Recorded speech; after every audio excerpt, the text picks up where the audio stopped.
The heavens above Mordian Prime cracked with a thunderous roar, an immense fissure tearing through the very essence of reality.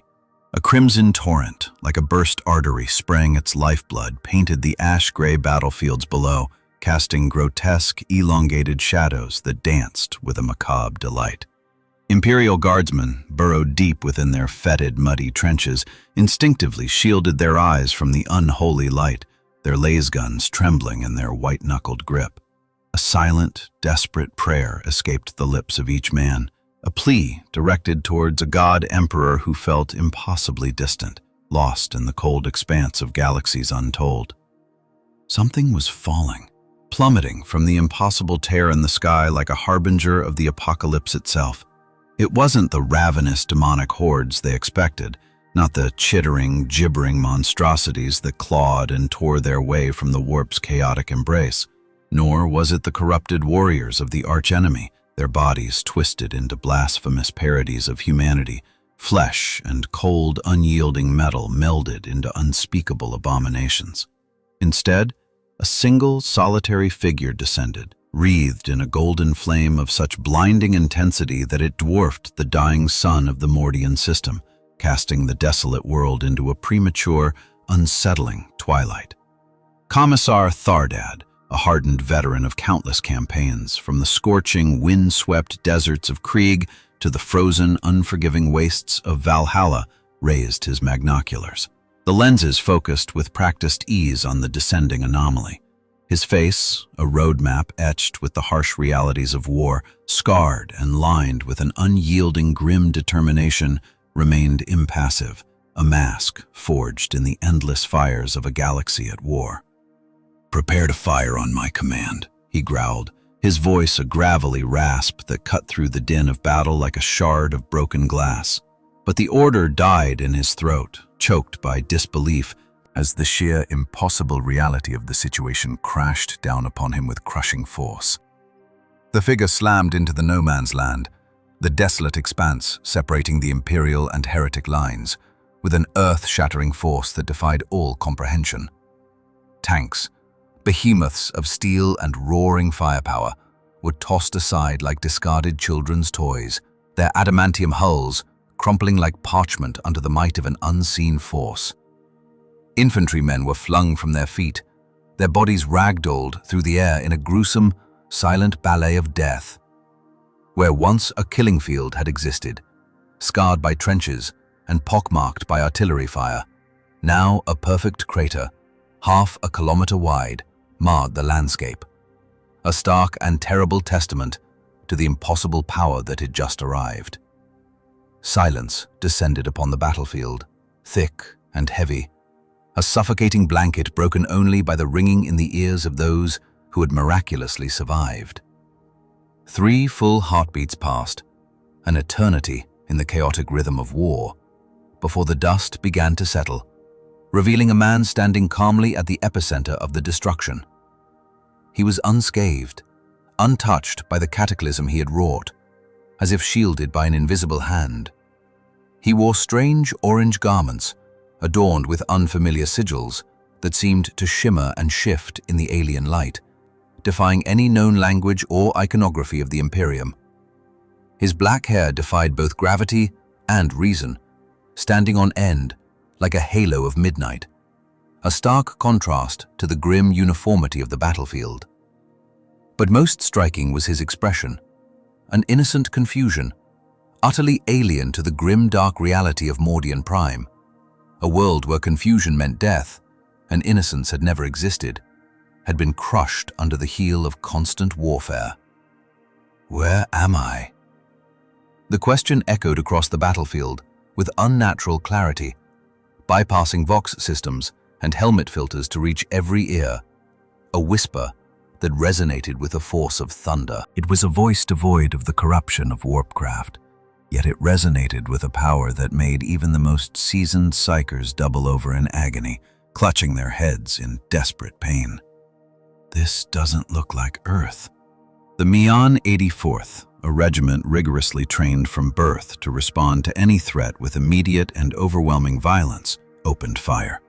10,000 lasgun beams converged on the stranger, a furious storm of red light that should have reduced even a space marine clad in his formidable power armor to vapor and forgotten memory. The man vanished.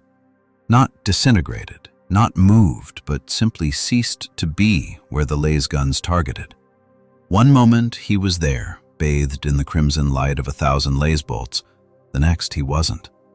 Then he reappeared beside Commissar Thardad, examining the officer's bolt pistol with childlike curiosity. "That wasn't very nice," he said, smiling despite his words, the expression completely at odds with the carnage around them. "I'm Goku. Do you know where I am? And why is everyone fighting?" Thardad, his mind reeling from the impossible sight, reacted instinctively, his training overriding the sheer disbelief that threatened to consume him. He drew his chainsword in a fluid motion born of decades of war, the adamantium teeth screaming for blood as he swung at the intruder's neck, ready to deliver the Emperor's justice. The blade stopped. Not against armor, not against a parry, but against 2 fingers, caught as easily as a child might catch a falling leaf. The chainsword's relentless energy died in a whine, its teeth grinding uselessly against the unyielding flesh. "You shouldn't play with such dangerous things," Goku said, his voice laced with gentle reprimand, like a parent scolding a naughty child. He took the weapon and bent its molecularly forged blade into a useless spiral with no more effort than a normal man might use to crumple parchment. Someone could get hurt. Panic spread through the Imperial lines, a contagion of fear that ripped through the ranks faster than any plague. It was an emotion so rare among the fatalistic Mordian Guard that many officers failed to recognize it, mistaking it for battlefield fatigue or simple cowardice. Veteran soldiers, hardened by years of brutal warfare, who had faced down demons without flinching, threw down their weapons and fled in terror, their oaths to the Emperor forgotten in the face of the impossible. Others fired wildly, hitting their own comrades in their desperation to eliminate the impossible threat that stood before them. Across the battlefield, cultists of the ruinous powers fell to their knees, recognizing a power far beyond their comprehension, a force that dwarfed even the gods they worshipped in the dark recesses of their souls. "The Avatar comes," they chanted, their voices forming a dissonant chorus of awe and terror. "The gods have sent their champion." High above in orbit, aboard the strike cruiser Emperor's Vengeance, Librarian Cassius of the Ultramarines clutched his head, his psychic senses screaming in protest, overwhelmed by the sheer force of the anomaly's presence. Psychic feedback threatened to overwhelm his wards, threatening to tear his mind apart and leave him a gibbering husk. "Captain!" he gasped, blood flowing freely from his nose and eyes, a horrifying testament to the strain he was enduring. "Something has arrived on Mordian Prime, something beyond classification." Captain Iman turned from the tactical display, his weathered face betraying nothing of the concern he felt at seeing a First Company librarian reduced to such a state. "Xenos, no doubt." "No," Cassius managed, fighting to remain conscious, his voice a strained whisper. "It registers as human, yet radiates energy patterns I cannot comprehend. Not warp energy, not psychic manifestation, something other. The machine spirit of the OPEX refuses to quantify its power level." "Prepare for immediate deployment," Iman ordered, turning to his command squad, his voice ringing with authority. "First Company will make planetfall and assess this anomaly. If it threatens Imperial sovereignty, we will terminate it." Within the hour, 3 Thunderhawk gunships pierced Mordian's atmosphere, their powerful engines roaring in defiance of the unnatural storm above, carrying 40 Terminators of the Ultramarines First Company, the finest warriors humanity could field, each a walking fortress of ceramite and righteous fury. They deployed in perfect tactical formation, teleport homers guiding them to materialize in a perfect circle around the stranger who had thrown the war-torn world into utter chaos. Goku stood amid the aftermath of slaughter, a carnage not of his making but of panic and friendly fire, a tragic consequence of fear and misunderstanding. He had tried to stop the violence, moving faster than mortal eyes could track to push aside laser guns and disarm the most aggressive soldiers, but his efforts had only exacerbated the chaos. Thousands had died in the whirlwind his arrival had sparked, their lives extinguished in an instant.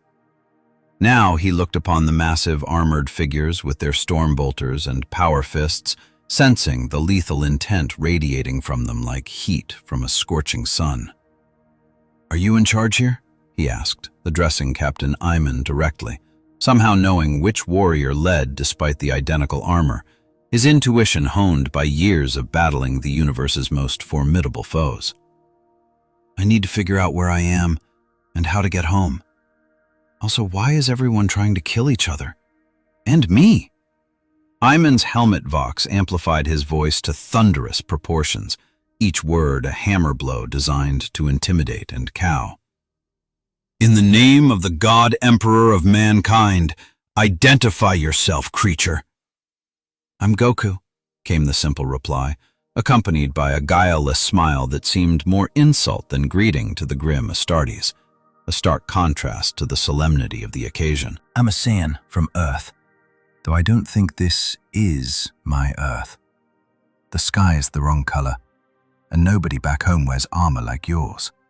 You will submit to Imperial authority and accompany us for examination," Iman declared, his stormbolter never wavering from its target, locked on the stranger's heart.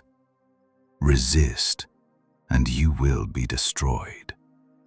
Goku scratched his head, a gesture so mundane it seemed obscene on this battlefield of horror and death, a testament to his utter lack of understanding of the grim reality of the 41st millennium. "I don't want to fight you guys, but I'm not going anywhere to be examined either. Last time someone wanted to do that, it didn't end well for them." "Then you choose destruction."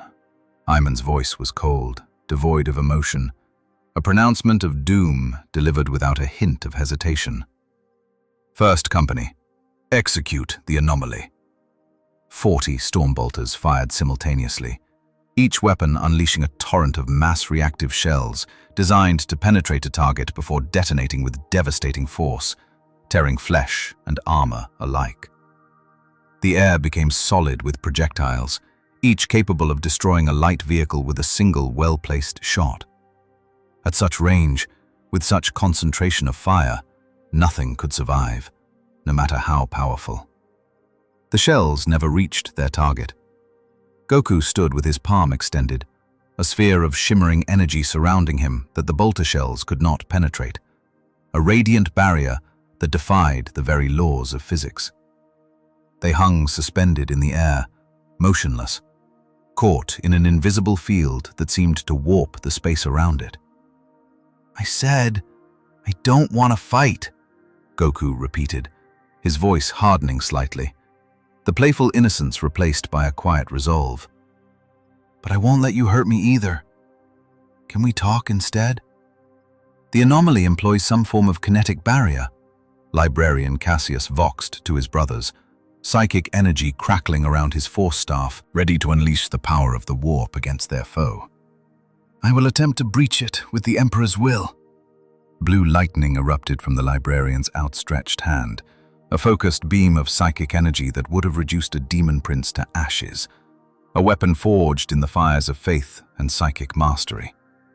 It struck Goku's barrier and shattered, fragmenting into 1,000 glittering shards that dissipated like morning mist, rendered harmless by the sheer force of the Saiyan's ki. "That tickled," Goku said, genuine surprise in his voice. "Are you using some kind of ki technique? It feels different from what I'm used to." Iman had seen enough. Any hope of peaceful resolution had vanished, replaced by the cold certainty that this being was a threat that had to be eliminated. "Terminators, close to melee range, power fists and thunder hammers. We will destroy this abomination in the name of the Emperor."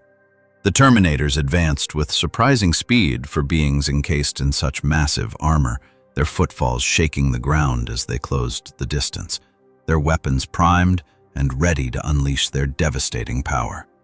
Goku watched them come with curiosity rather than fear, his barrier dissolving as he shifted his stance subtly, preparing himself for the inevitable confrontation.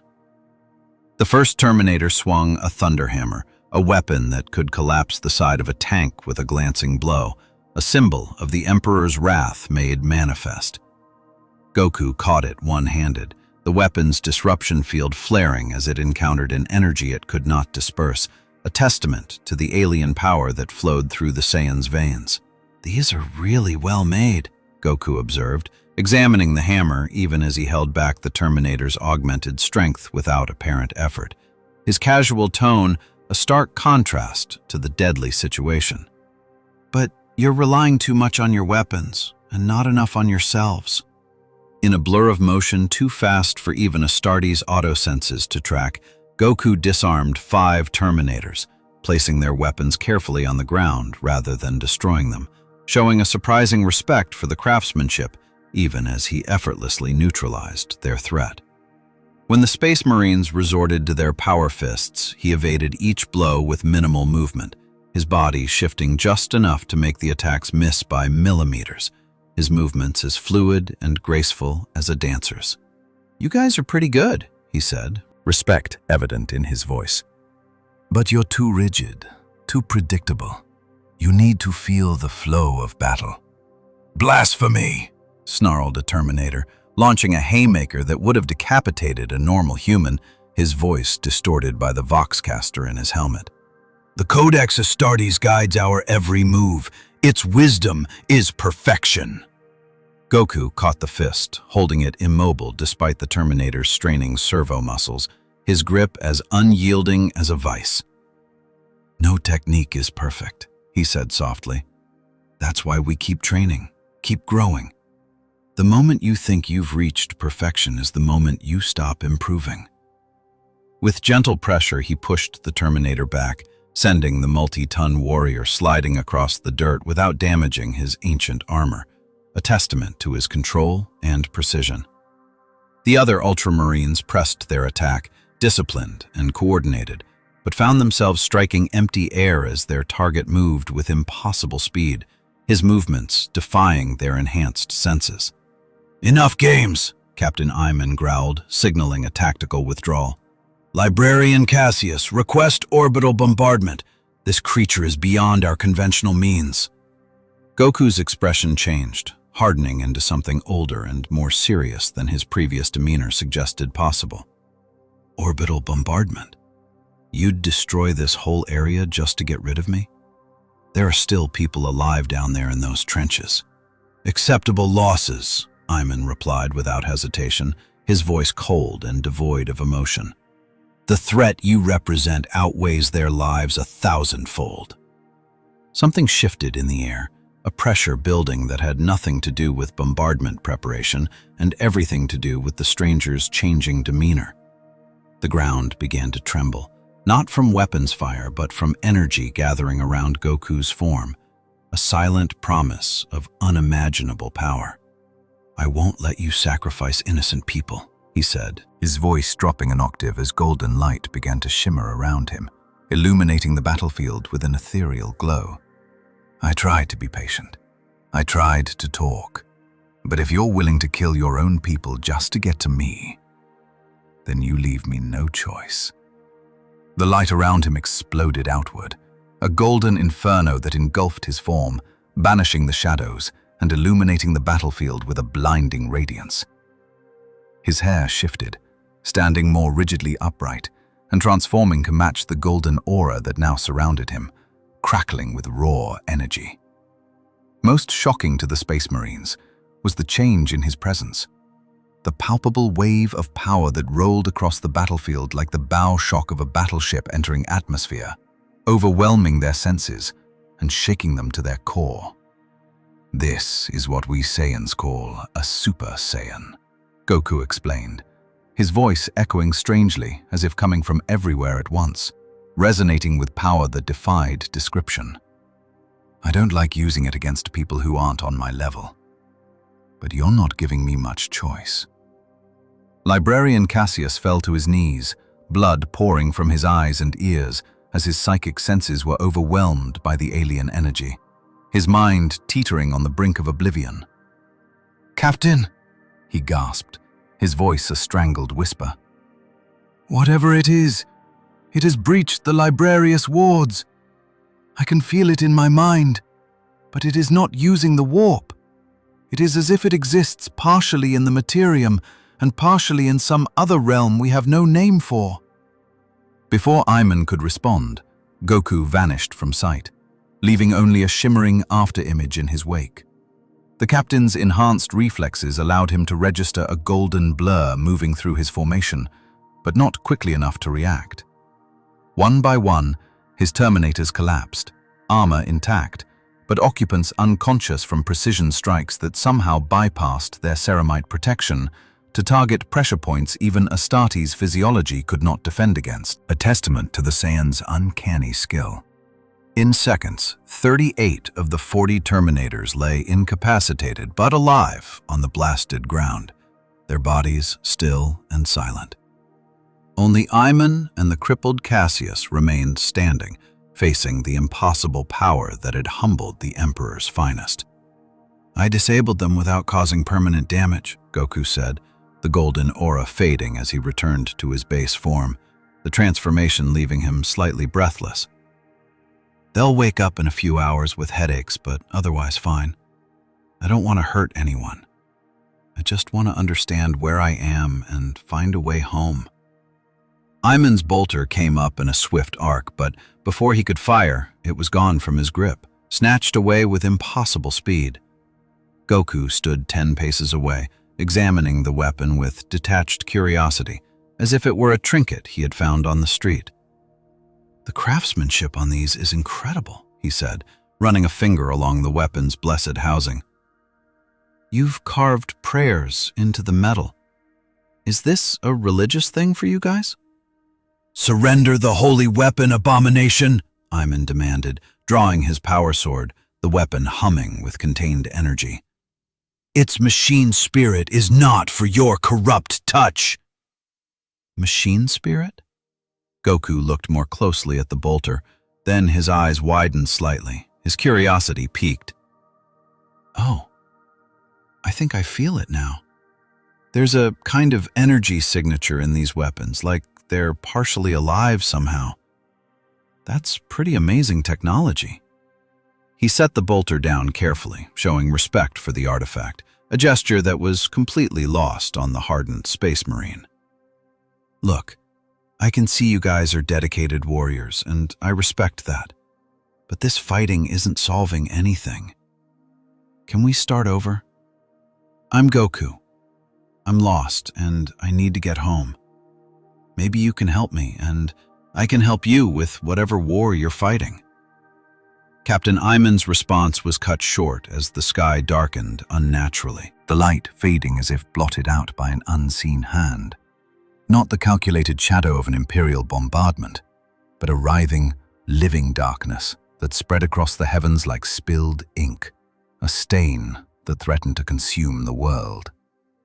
Green lightning crackled within the clouds, illuminating shapes that should not exist in real space, abominations that twisted the very fabric of reality, a glimpse into the horrors that lurked beyond the veil.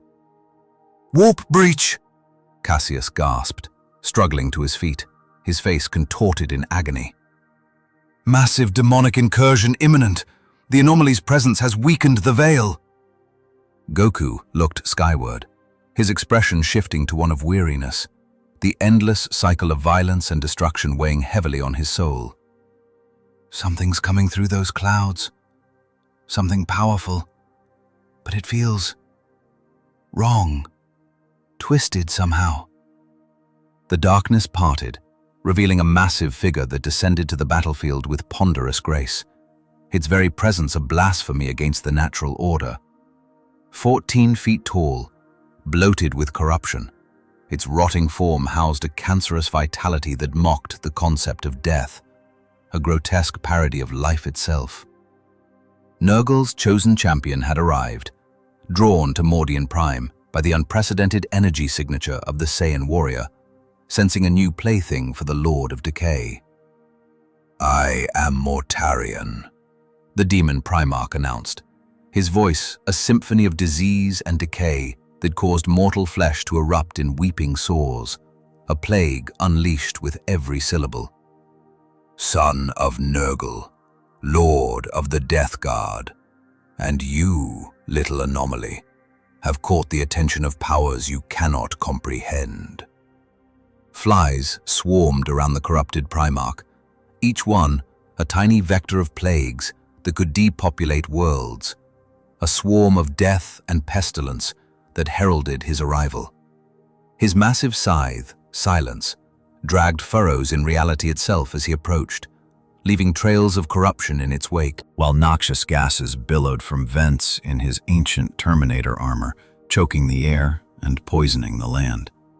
Goku stood his ground, unimpressed by the theatrical entrance. His eyes narrowed as he assessed the new threat.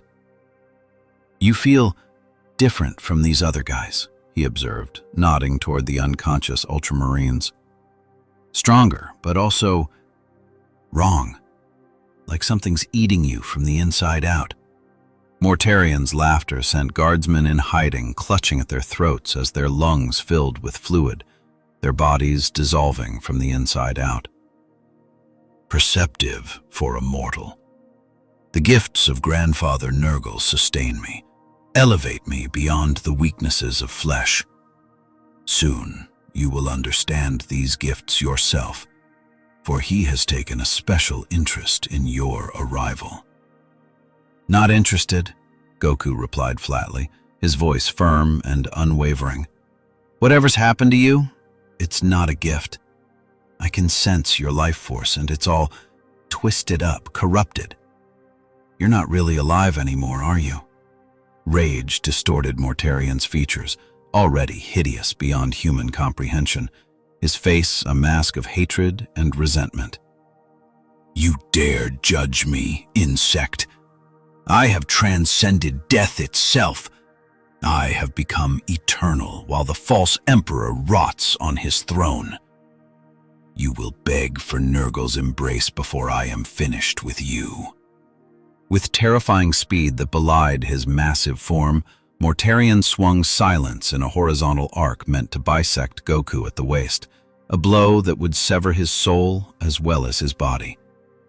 The Saiyan leapt over the blade, narrowly avoiding its deadly edge, but found himself engulfed in a cloud of plague spores that poured from the demon Primarch's armor, a suffocating blanket of disease. Even Space Marines with their enhanced physiology would have been reduced to liquefied remains within seconds of exposure, their bodies unable to resist the virulent toxins.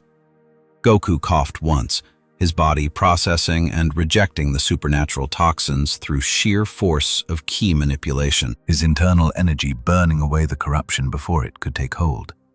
"That was nasty," he said, genuine disgust in his voice as he landed several meters away, shaking his head. "Fighting dirty with poison isn't very honorable." "Honor?" Mortarion spat the word like a curse, a venomous rejection of all that Goku held dear. "Honor is the delusion of the weak, a comfort they invent to justify their inevitable failure. There is only survival and domination." "Where I come from?" Goku replied, his voice hardening. "Even the worst villains understood honor. They wanted to prove their strength by beating their opponents at their best, not by tricks and poison." Golden light fled around him once more as he ascended to Super Saiyan, his power surging to new heights. But this time, there was determination rather than reluctance in his transformation, a resolve born of the need to protect the innocent. "I can tell talking won't work with you. You're too far gone. So let me show you what real strength looks like. Strength that comes from protecting others instead of serving your own corrupted desires." Mortarion raised his hand, summoning a swarm of Nurgle demons that materialized. From the warp-tainted air, their grotesque forms materialized, coalescing from the swirling, nauseating mists of corruption. Plague-bearers, bloated and festering, swarms of Nurglings chattering and clawing, and beasts of Nurgle, slick with foul slime, formed a putrid, undulating army around their master. Their very presence was a blight upon the land, causing vegetation to wither and rot, metal to corrode and crumble, and the air to thicken with the stench of decay. A walking plague that threatened to engulf the world in Nurgle's embrace. "Destroy him!" the demon Primarch commanded, his voice a booming echo of death and decay that resonated with the despair of 1,000 dying worlds. "Let his suffering nourish the garden of Nurgle. Let his essence become fertilizer for new plagues." The demons surged forward in a fetid wave of rotting flesh and infectious purpose, their eyes burning with a malevolent green light. But they found themselves facing an opponent unlike any they had encountered in 10,000 years of ceaseless warfare. This was no mere mortal, no psyker channeling the warp's chaotic energies, but a force of pure, unadulterated energy and righteous fury. Goku moved through their ranks like a golden comet streaking across a diseased sky. Each blow was a cataclysm, banishing demons back to the warp in spectacular explosions of purifying energy, cleansing the tainted land with his mere touch. His ki, refined through decades of relentless training and countless battles against foes of unimaginable power, proved anathema to the warp entities, burning them away with its radiant power as if they were moths drawn to a miniature sun. Where their corrupting influence touched him, it found no purchase, no weakness to exploit. The darkness recoiled, burned away by the pure life energy that suffused every cell of his being, an impenetrable shield against the encroaching darkness. "Interesting," Mortarion observed, his decaying gaze following Goku's movements as his lesser minions fell by the dozens with each passing second. A flicker of genuine, if morbid, interest betrayed his typically stoic expression.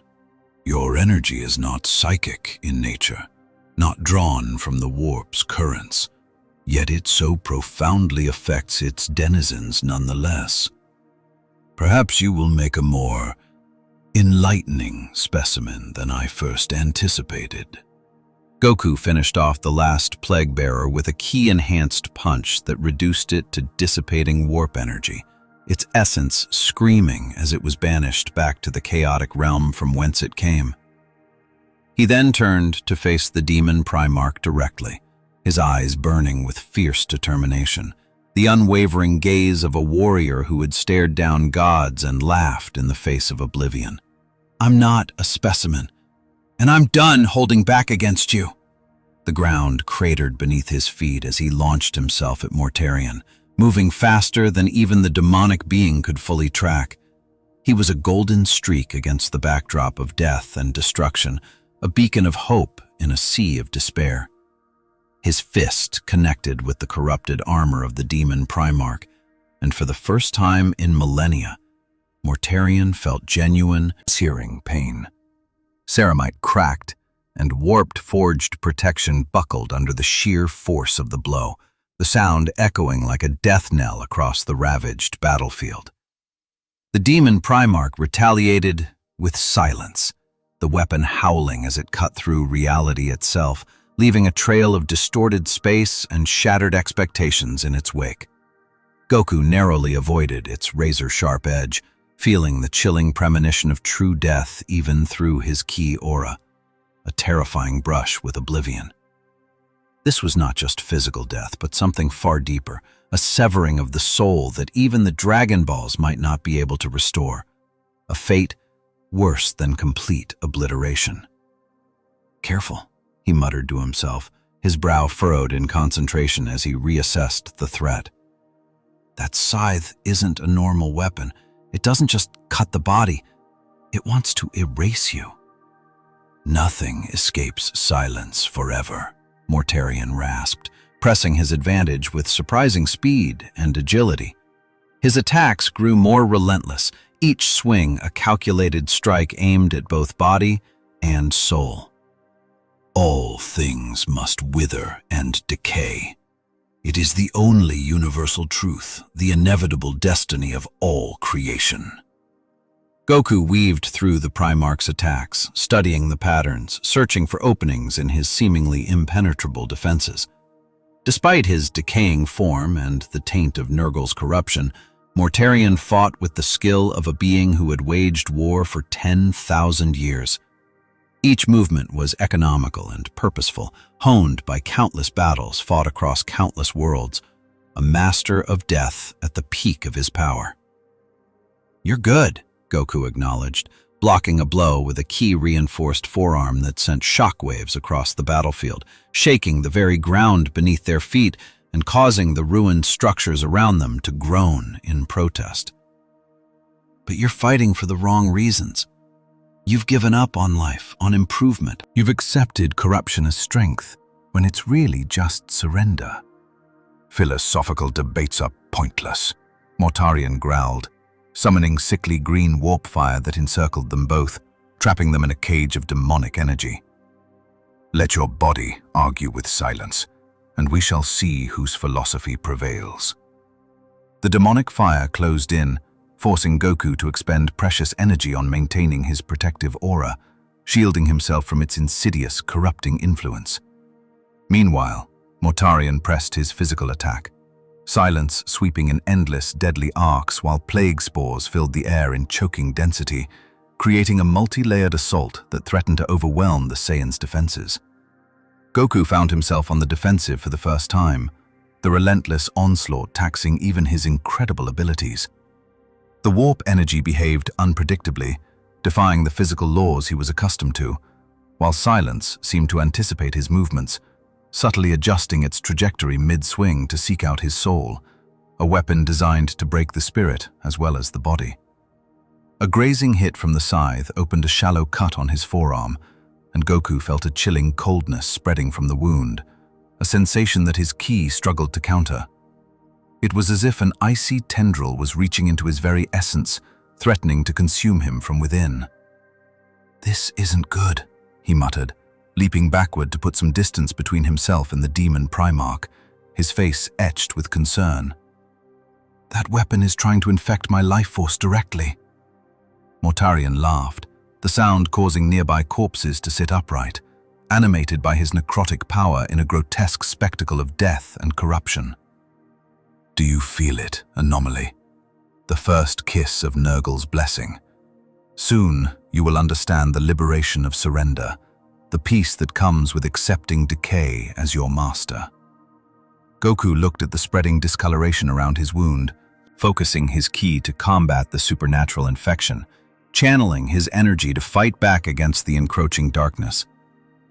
"I fought enemies who tried to absorb me, possess me, and change me," he said, his golden aura flaring brighter as he channeled more energy, his voice filled with unwavering resolve.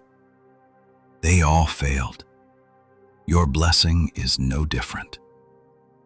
With a shout of effort, he purged the corruption from his system, the warp-tainted cells burning away as his ki reasserted control over his body, driving back the darkness with the light of his spirit. The effort cost him dearly, however, leaving him momentarily drained as Mortarion pressed his attack once more, sensing his opponent's vulnerability. "Impressive, but futile," the demon Primarch intoned, his voice filled with a chilling certainty. "Your energy is finite. My master's blessings are eternal. This is a battle of attrition you cannot win." The words carried a heavy weight of truth, for Goku recognized their validity. In this strange universe, separated from the familiar energy patterns of his home reality, his ki regenerated more slowly than normal, making each technique more costly. Each transformation drained him more heavily than it should, while his opponent seemed tireless, fueled by the endless corruption of whatever dark god he served. "You might be right about that," Goku admitted, dodging another deadly sweep of silence, his face grim. "So, I guess I need to end this quickly instead of dragging it out." His aura shifted, electricity crackling around the golden flames as he pushed beyond the first level of Super Saiyan, reaching for a higher plane of power. The transformation to Super Saiyan 2 sent a shockwave across the battlefield, powerful enough to shatter the remaining glass and the ruined hab blocks for miles around, a terrifying burst of energy that signaled a definitive shift in the balance of power. Even Mortarion paused, sensing the exponential increase in his opponent's strength, his eyes widening in surprise and a hint of appreciation? Interesting, the demon Primarch mused, a hint of admiration creeping into his voice. Your species has hidden depths. Grandfather will be most pleased when I deliver you to his garden. That's not going to happen, Goku replied, his voice echoing with newfound power, resonating with the force of a supernova about to be unleashed. This ends now! He vanished from sight, reappearing behind Mortarion with his hands cupped at his side, gathering energy for a final, decisive attack. Blue energy gathered between his palms, swirling and compressing into a blinding sphere of raw power. The air crackled and shimmered, reality itself warping around the growing vortex of destructive potential. Ka-mi-ha-mi. Each ancient syllable resonated with unimaginable force, amplifying the ki, focusing it into a concentrated beam of pure, unadulterated destructive potential. Ha! The Kamehameha erupted. A searing lance of blue-white energy, wider than a rhino-armored transport, slammed into Mortarion with the force of a collapsing star. The demon Primarch raised silence, his scythe shimmering with unholy power to meet the onslaught. But the warp-forged metal screamed in protest, hairline fractures spiderwebbing across its surface as the pure life energy, now focused into a weapon of unimaginable force, pounded against it. For the first time in millennia, a flicker of something akin to doubt, or perhaps surprise, crossed Mortarion's decaying face as he felt his carefully cultivated demonic form begin to destabilize under the ferocious assault. This was no mere psychic attack that Mortarion could deflect with his warp-honed defenses, nor was it a corrupted energy that Nurgle's blessings could twist and absorb. The Kamehameha was something fundamentally different. Raw power, born of discipline and honed by unwavering will. It was the antithesis of the surrender to decay, the embrace of entropy, that defined Mortarion's very existence. With a sound like the fabric of reality tearing, silence shattered into a million pieces. Fragments of twisted metal dissolved into shimmering warp stuff as the Kamehameha engulfed Mortarion completely. The demon Primarch's physical form, once a terrifying monument to corruption, disintegrated, molecule by agonizing molecule, banishing him back to the warp in a spectacular display of raw force that would soon become an almost unbelievable legend amongst the Imperium's finest warriors. The beam continued its ascent, a pillar of hope piercing the unnatural storm clouds that choked Mordian Prime, scattering them like wisps of smoke before a hurricane. For a fleeting, precious moment, sunlight, absent for generations, streamed through the break, casting a golden, revitalizing light across the ravaged landscape. Goku lowered his hands, his body trembling with exhaustion. He powered down from Super Saiyan 2, the golden aura fading like embers in the wind. Super Saiyan 2. The strain of combat in this twisted reality was proving far more draining than he had anticipated. It was leeching away his ki reserves at an alarming rate, pushing him precariously close to his limit. He dropped to one knee, a gloved hand finding purchase on the cold, alien soil, fighting to maintain his composure as waves of fatigue, the lingering echoes of his recent explosive power, washed over his weary frame. "That took more out of me than it should have," he muttered, his breath coming in ragged gasps. He glanced down at his trembling hands, flexing them as if to confirm they were still attached. "This place is affecting my energy somehow. The ambient energy, or lack thereof, it's suppressing me." A deliberate, measured clapping sound broke the silence. Captain Iman of the Ultramarines remained rooted to the spot where Goku had left him, his cerulean armor gleaming in the newly revealed sunlight. The stoic mask of his helmet concealed his expression, but the rigidity of his posture betrayed a hint of grudging respect. "Whatever you are," the Space Marine intoned, his voice amplified by his helmet's voxcaster and resonating with the authority of a seasoned warrior. "You have just banished a demon Primarch. That feat alone stays your immediate execution. For now." Goku managed a tired smile, a flicker of his usual optimism breaking through the exhaustion. "Does that mean we can talk without fighting? Because honestly, I'm about ready for a nap." "It means the Inquisition will demand to interrogate you personally, rather than having you summarily eliminated by lesser authorities," Eamon clarified, his tone devoid of warmth. He gestured eastward, towards the bruised sky where the unmistakable trails of drop pods were already blazing through the atmosphere. "The Grey Knights come. Even I, a captain of the Ultramarines, lack the clearance to know all they may do. Their ways are inscrutable." Before Goku could formulate a response, the ground began to tremble. A deep, rhythmic thrumming grew stronger with each passing second, shaking the very bones in his body. A low, guttural roar filled the air, growing in intensity, a sound that promised only violence and bloodshed. Then, over the horizon, a tide of green-skinned creatures surged into view. Their numbers were staggering, so vast they defied comprehension. It was a living sea of muscle, metal, and primal rage, a chaotic horde driven by an insatiable lust for battle. At the forefront of this chaotic mass strode a monstrous figure, towering easily at 12 feet tall, clad in crude, scrap metal armor adorned with gruesome trophies, skulls, bones, and the tattered remnants of past victims. In one massive green hand, he wielded an axe larger than a mortal man was tall, a crude but deadly weapon radiating savage energy. "Wah!" The battle cry erupted from thousands of throats, shaking the air with its psychic resonance. It was a primal scream that spoke of nothing but carnage and destruction, a declaration of war against reality itself. "The biggest fight comes now. Green is best. We crush everyone." Eamon turned to face this new threat, his bolter raised in a gesture that seemed almost futile given the sheer hopelessness of their situation. "Orcs," he spat, the word dripping with contempt and resignation. "And that appears to be War Boss Grimto himself. We cannot survive this, not with my company incapacitated." Goku rose to his feet, ignoring the protests of his depleted body.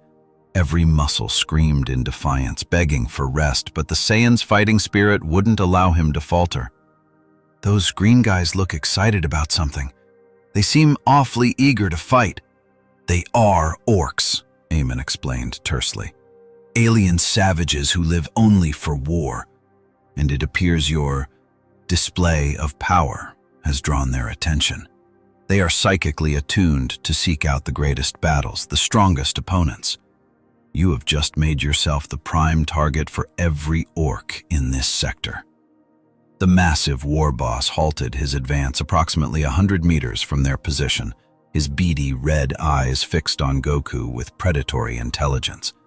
A grin, displaying rows of jagged teeth that could tear through steel, split his green face. "You," he bellowed, pointing a massive power claw in Goku's direction. "The one who made the big flash. You gonna give Grimto the best fight ever, or you gonna die trying?" Goku stretched, working out the kinks in his battle-worn muscles. He cracked his neck, a faint smile playing on his lips. "He seems enthusiastic, at least. Are these orcs as bad as that rotting guy I just fought?" "Different," Eamon replied grimly. "Orcs have no interest in corruption or domination for its own sake. They seek only battle. The bigger and more destructive, the better. They are a force of nature, an evolutionary dead end that exists solely to fight. They will overrun this entire planet given the chance. A genuine smile spread across Goku's face, eager and genuine despite his overwhelming exhaustion. So, they just want a good fight. Nothing sneaky. No poison or soul-stealing weapons, just strength against strength. Essentially. Aiman confirmed, his gaze narrowed, wondering at the strange being's reaction. Though their numbers make any such confrontation suicidal for most opponents. Perfect, Goku said, his fatigue seemingly forgotten as he walked forward to meet the Orc challenge. That I understand. The war boss raised his crude power weapon, the energy crackling around it like miniature lightning storms. Use a puny one, Grimto observed, his guttural voice laced with amusement. But Grimto felt the power in ya. Show me. Give the war boss a proper fight. Goku stopped 20 paces from the massive orc, tilting his head back to look up at the creature that towered over him. You want to see my power? All right. But I'm warning you. I'm pretty strong. Golden light erupted around him once more as he transformed into a Super Saiyan. His depleted ki reserves screamed in protest, yet responded to his indomitable will. The very air crackled with energy. The orcs roared their approval, a deafening cacophony of primal excitement. The Wa energy that suffused their species resonated with the display of power in a way that made the air itself vibrate with anticipation. The psychic field generated by their collective bloodlust intensified. That's more like it, Grimto bellowed, raising his axe high above his head. Now we's gonna see who's the strongest. Green or yellow? The war boss charged, his massive form moving with surprising speed for something so large. Goku met the charge head-on, his golden aura flaring as he caught the descending axe on his forearm, the power field around the crude weapon sparking against his ki barrier. The impact sent shockwaves across the battlefield, toppling ruins and kicking up a dust cloud that obscured both combatants momentarily. When the dust cleared, they were locked in a contest of strength, the orc pressing down with his axe, while Goku held it at bay, muscles straining, but his expression exhilarated. You're strong, he acknowledged, genuine respect coloring his voice. Stronger than you look. Orky's made for fightin' and winnin', Grimto replied, putting his massive weight behind the axe, his face contorted with effort. And Grimto is the strongest orc. Goku's smile widened. Let's test that theory. With a sudden surge of power, he pushed back, sending the war boss staggering. Before Grimto could recover, Goku was inside his guard, landing a series of punches to the orc's torso that would have pulverized concrete.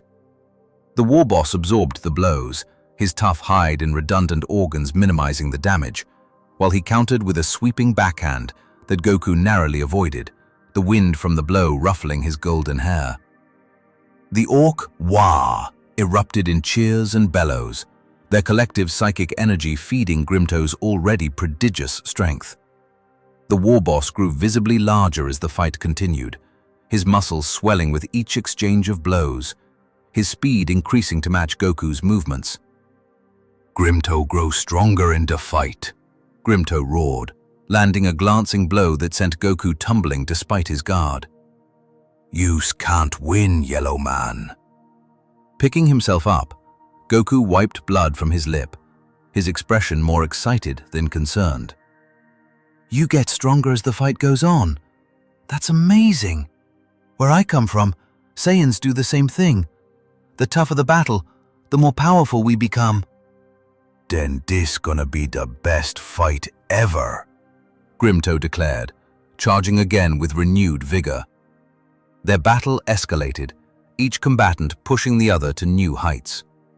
Goku found himself genuinely challenged, not just by Grimto's raw strength, but by the unpredictable nature of the Orc's fighting style, a brutal efficiency born of countless battles that defied conventional analysis. Meanwhile, the Orc war boss discovered an opponent unlike any he had faced, one who met his escalating power with equal increases, who seemed to enjoy the pure challenge of combat as much as any Orc. Captain Aemon watched in disbelief as the duel continued, neither combatant gaining a decisive advantage. The Orc Wa had formed a crude arena around the fight, their bloodlust momentarily satisfied by witnessing such an epic confrontation. Even the approaching Grey Knights slowed their advance, observing the phenomenon with rare uncertainty, their bolters lowered slightly.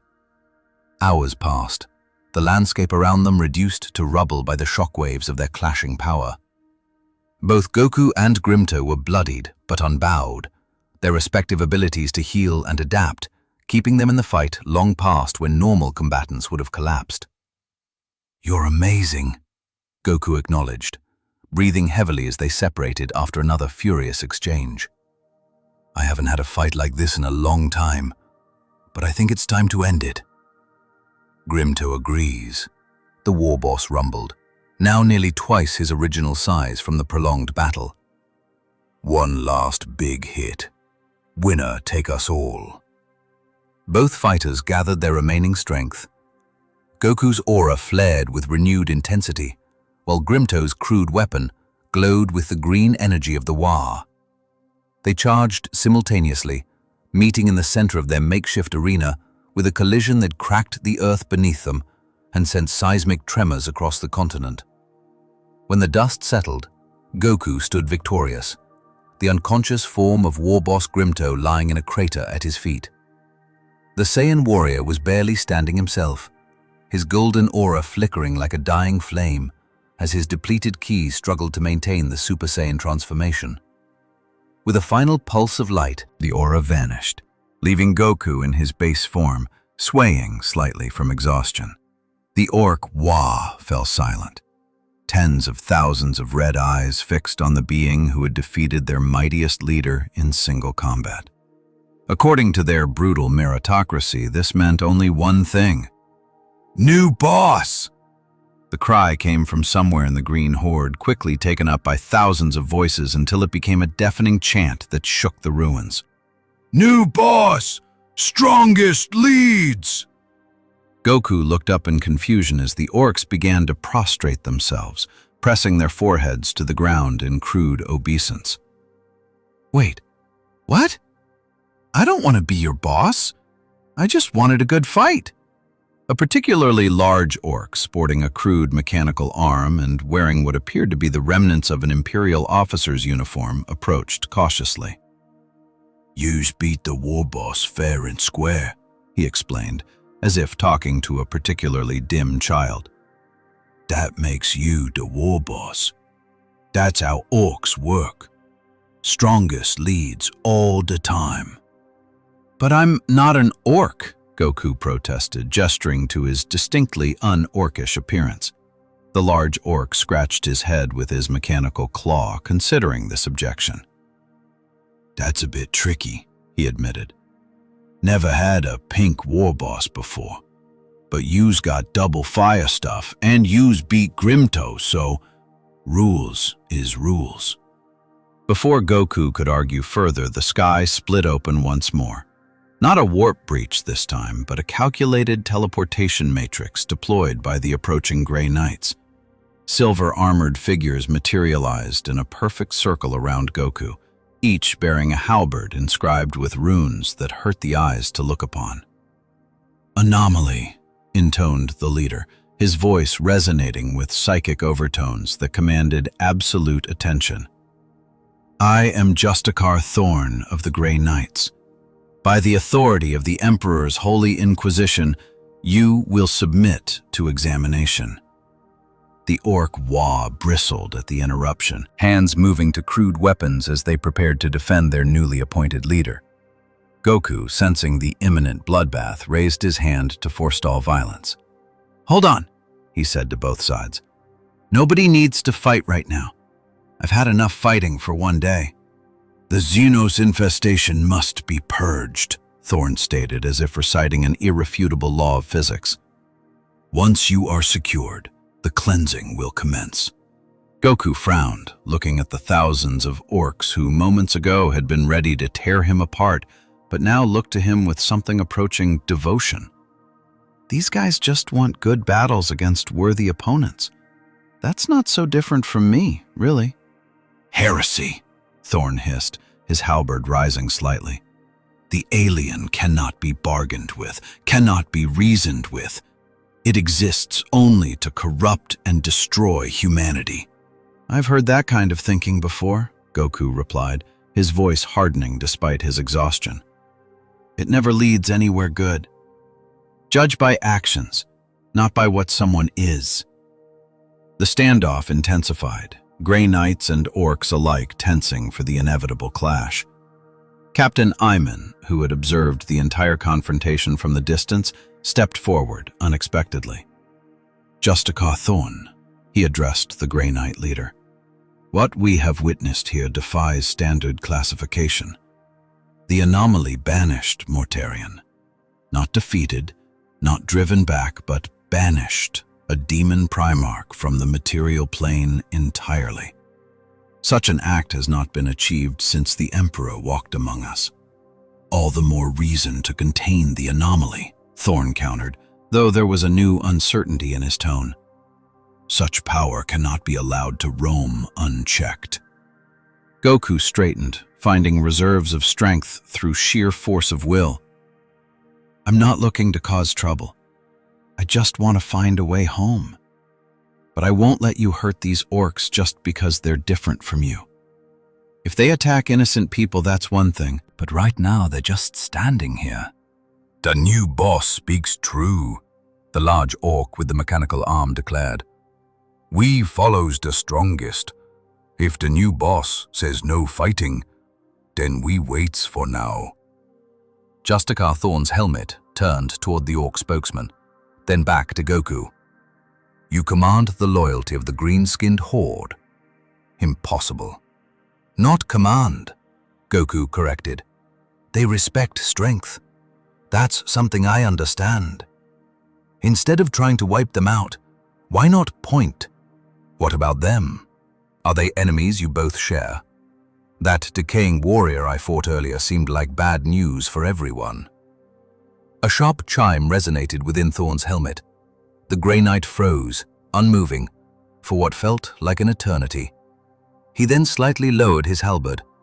New directives have arrived from Terra. The anomaly is to be escorted to the Inquisitorial Fortress on the crag, where Lord Guilliman himself will consult with it. Murmurs rippled through the assembled Space Marines at the mention of the Primarch. Even the stoic Amon seemed caught off guard by this turn of events. His usual composure momentarily cracked.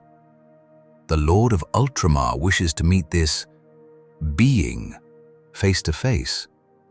So it appears, Thorn confirmed, his voice betraying none of the thoughts swirling within his own mind. This incident has attracted attention at the highest echelons of Imperial authority. Goku's gaze darted between the armored warriors, sensing the profound significance of the name Guilliman, even though it held no personal meaning for him. Who's Guilliman? Is he the last loyal son of the Emperor? He is, Amon replied, a hint of awe coloring his voice, despite his Astartes discipline. A demigod reborn to guide humanity through its darkest age. For him to request your presence, your arrival carries an importance beyond our current understanding. Goku mulled this over, then nodded decisively. All right, I'll meet this Guilliman person. Maybe he can help me figure out how to get back home. He turned his attention to the orc horde, who were waiting, their crude faces expectant for his next order. As for you guys, wait for your boss to wake up. We'll hold this territory, the orc with the mechanical arm declared preemptively, a predatory grin spreading across his green face. We'll be ready for when you come back with new enemies to smash. No attacking innocent people, Goku insisted, his tone firm. Fight other warriors who want to fight, not civilians. The orc appeared to struggle with this concept, scratching his head with a metallic clang. Eventually, he gave a grudging nod. Civilians ain't good fights anyway. Too squishy, over too fast, no fun. Justicar Thorn raised his hand, and a teleportation beacon materialized beside him, shimmering with ethereal energy. The anomaly will accompany us now. The Xenos will be dealt with upon our departure. That wasn't the agreement, Goku stated firmly, crossing his arms over his chest. These orcs aren't attacking anyone at the moment. Leave them alone, and I'll come with you peacefully. But try to hurt them after I'm gone, and I promise you'll regret it. The Grey Knight's helmet concealed his expression, but the tension in his posture spoke volumes. After a tense pause, he gave a curt nod. Temporary suspension of the purge is authorized. The larger strategic concern takes precedence. With that settled, Goku walked towards the teleportation beacon, each step carefully measured to conserve his remaining strength. Before touching the device, he glanced back at the massive orc horde and their unconscious leader. When he wakes up, Goku said, gesturing towards Grimto, tell him it was a good fight. Maybe we can have a rematch someday, when I'm stronger. The large orc with the mechanical arm thumped his chest in a rough salute. We'll tell him, and we'll get stronger too, for when you come back. With a final nod, Goku placed his hand on the teleportation beacon. Light enveloped him, and the war-torn fields of Mordian Prime vanished from sight. He rematerialized aboard a vessel of such staggering size that his first thought was that it was a floating city, not a spacecraft. The teleportation chamber alone could have easily housed several Capsule Corporation buildings, with room to spare. The air hummed with the barely contained power of countless engines and arcane technologies. The anomaly is secured, Justicar Thorn reported to a figure waiting at the edge of the chamber. As ordered, Inquisitor. The individual who stepped forward bore little resemblance to the armored warriors surrounding Goku. Clad in simple black robes that concealed more than they revealed, the only indication of her authority was a small icon hanging around her neck, depicting a stylized letter I that seemed to follow the observer's gaze. I am Inquisitor Vale, she introduced herself, her voice calm and measured, studying Goku with an analytical intensity that felt like a physical weight. You have caused quite the stir within the Imperium, Mr. Son. Goku, he replied with characteristic directness. Just Goku is fine. Very well, Goku, Vale continued, gesturing for him to follow as she turned towards the chamber's exit. You are now aboard the inquisitorial black ship, Tenebris Vinculum. We will transport you to Macragge, where Lord Guilliman awaits. The journey will take approximately 3 standard weeks in the warp. 3 weeks? Goku frowned, his stomach rumbling in protest. That's a long time. Is there any way I could get something to eat first? That fight took a lot out of me. A fleeting, almost imperceptible smile crossed Vale's austere features. I have been informed of your martial prowess. Appropriate sustenance has been arranged. This way, please. She led him through corridors of such immense scale that even Goku, who was no stranger to impressive architecture, found himself craning his neck to take it all in. Servitors and crew members paused in their duties to stare as he passed, whispers trailing in his wake like a gathering storm. The air crackled with curiosity and apprehension. The chamber they eventually entered contained a table laden with food in quantities that would have fed an entire platoon. Mountains of roasted meats, platters overflowing with alien fruits and vegetables, and stacks of bread that seemed to defy gravity were arranged in a tantalizing display. The aroma alone was enough to make Goku's Saiyan appetite roar to life. Goku's eyes widened at the sight, his stomach growling audibly. This is great, he exclaimed, taking a seat without waiting for an invitation. Mind if I dig in? Please do, Vale replied, seating herself across from him with a data slate in hand. While you eat, perhaps you could satisfy my curiosity about your origins. Between mouthfuls of food that disappeared at an alarming rate, Goku explained his situation as best he understood it himself. He told her of Earth, of the Dragon Balls, of his Saiyan heritage, and of his many battles to protect his adopted home world. He described the strange energy fluctuation that had occurred during his training session with Whis, and the sensation of being pulled through dimensions before arriving on Mordian Prime. Vale listened in silence, her expression betraying nothing of her thoughts, as she occasionally made notations on her data slate. Only when Goku mentioned the divine beings of his universe, the gods of destruction, and the angels who served them, did she show a flicker of increased interest. "These beings," she said when he paused to consume another platter of food. "These gods and angels, they oversee reality itself in your universe." Goku nodded, swallowing a mouthful. "Yeah, each universe has a god of destruction to keep balance. Beerus is ours. He's incredibly strong, way stronger than me, though I'm getting closer to his level with each training session." "And these Dragon Balls you mentioned," Vale continued, her voice carefully neutral. Artifacts that can grant any wish, even resurrect the dead. Pretty much, Goku confirmed, reaching for a pitcher of water. Though there are limits. They can't restore someone who died of natural causes, and they can't bring back anyone who's been dead for more than a year, unless you use the Super Dragon Balls, which are way more powerful. Vale set down her data slate, her full attention now focused on the Saiyan. In the Imperium, Goku, such concepts are not merely foreign. They are heretical.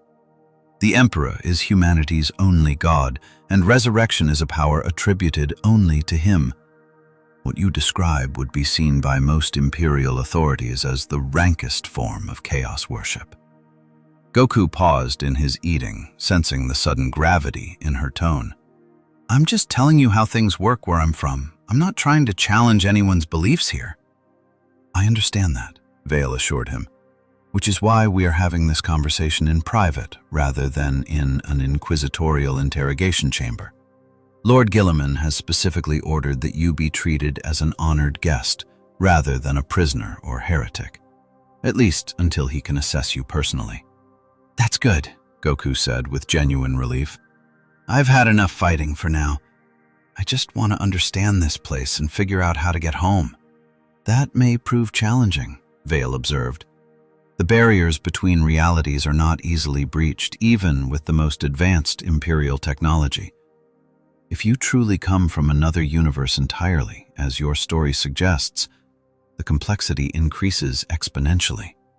Goku's expression turned thoughtful as he set down his eating utensils. Back home, I can use a technique called instant transmission to teleport anywhere I can sense a key signature. But here, the energy feels different, distorted somehow.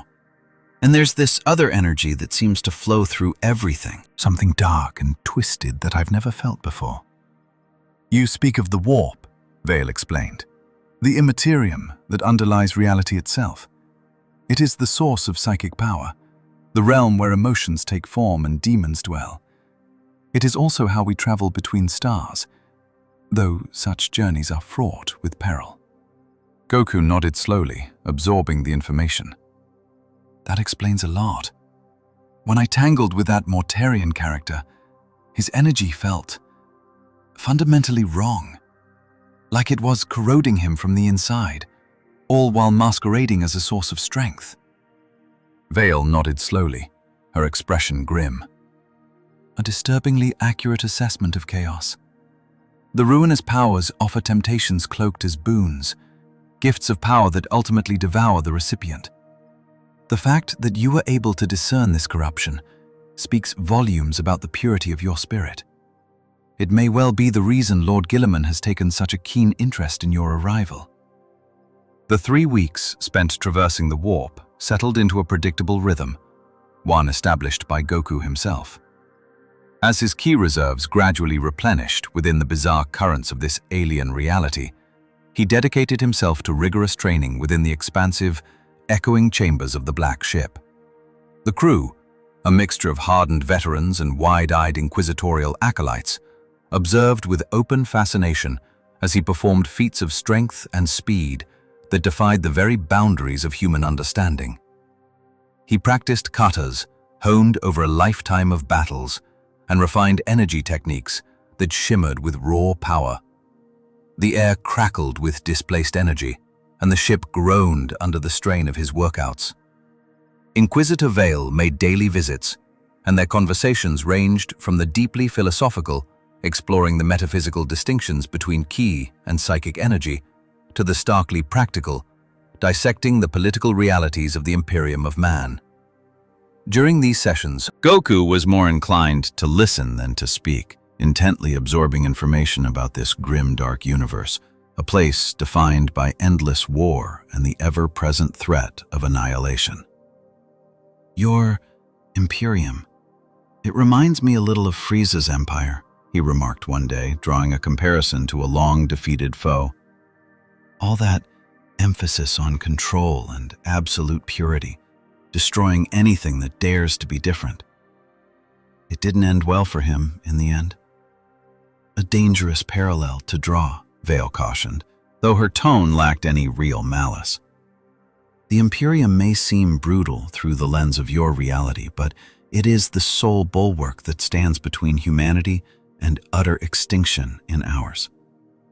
The unspeakable horrors we face afford us little room for tolerance, and even less for mercy." "Maybe," Goku conceded with a shrug, "but I've always found that making allies is usually more effective than making enemies. Those orcs back on that planet, they could be fighting your real enemies instead of you if you gave them half a chance." "An unorthodox perspective," Vale acknowledged, a glint of something akin to amusement in her eyes. "One that Lord Guilliman might find intriguing, given his current, shall we say, reconsideration of certain long-held imperial doctrines." When they finally emerged from the turbulent currents of the warp, the majestic sight of Macragge filled the viewing ports, a blue-white jewel hanging in the void. Unlike the war-ravaged husk of Mordian Prime, this world radiated an aura of order and strength, its continents meticulously shaped by deliberate design rather than the chaotic whims of nature. Lush forests carpeted rolling hills, and vast cities gleamed under the light of a distant sun. Dominating the northern hemisphere was the fortress of Hera, a colossal citadel of such staggering proportions that it was clearly visible even from orbit. It was here, in the very heart of Ultramar, that the last loyal Primarch had established his headquarters following his miraculous resurrection. The descent to the surface proceeded in a tense silence, Goku acutely aware of the weight of expectation emanating from everyone on board. Whatever this Guilliman was, his mere name commanded a level of reverence that reminded the Saiyan of the way people reacted to the gods of destruction in his own universe. The landing bay where they docked could easily have housed entire fleets of conventional aircraft. Impeccably armored Ultramarines stood in perfect formation, forming an honor guard that stretched from the ship's ramp all the way to the massive adamantium doors leading deeper into the fortress. Their blue armor gleamed under the harsh lights, and their bolters were held at the ready. At their head stood Captain Aemon, who had somehow arrived before them, despite departing Mordian Prime after their teleportation. His posture was ramrod straight, and his gaze was unwavering. "Inquisitor Vale," Aemon acknowledged with a crisp, formal bow. It was clear that the Lord of Ultramar was eagerly awaiting the appearance of the anomaly within the hallowed halls of the Primus Strategium. "His name is Goku," Vale corrected mildly, her voice barely audible above the hum of the ship's engines. "And Lord Guilliman has decreed that he is to be treated as an honored guest." Aemon's expression remained a carefully constructed mask of neutrality, though Goku could sense the undercurrent of skepticism simmering beneath, a subtle resistance to the Primarch's explicit commands. "This way, please." The journey through the fortress of Hera rapidly transformed into a veritable procession, with more and more observers joining their ranks with each passing corridor. Space Marines representing a kaleidoscope of different chapters, high-ranking Imperial officials, adorned with a dizzying array of medals and augmetics, and even hooded representatives of the enigmatic Mechanicus, all paused to witness Goku's passage.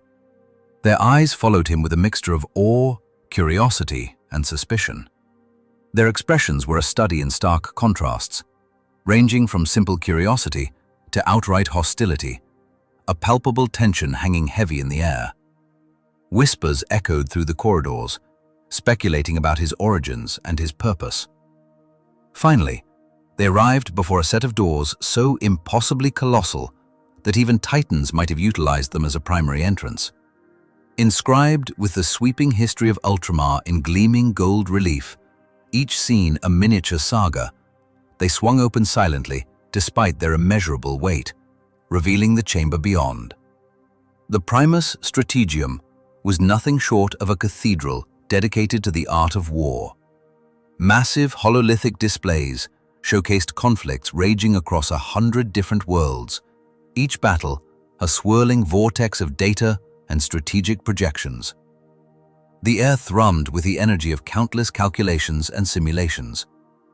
Servitors and officers, their movements honed by years of rigorous training, navigated the tactical stations with practiced precision, their voices a low hum of orders and acknowledgements. The scent of ozone and machine oil filled the air. At the very heart of this sprawling war room stood a figure who commanded attention not merely through his imposing physical presence, though he towered over everyone else present like a demigod, but through a sheer, undeniable aura of power and authority. Rabute Guilliman, Primarch of the Ultramarines and Lord Commander of the Imperium, turned as they entered, his gaze sharp and assessing. He was a figure seemingly sculpted from myth itself, standing easily 9 feet tall in his magnificent suit of artificer armor, each plate painstakingly crafted with intricate detail. His features were reminiscent of classical sculpture come to life, an embodiment of both strength and wisdom.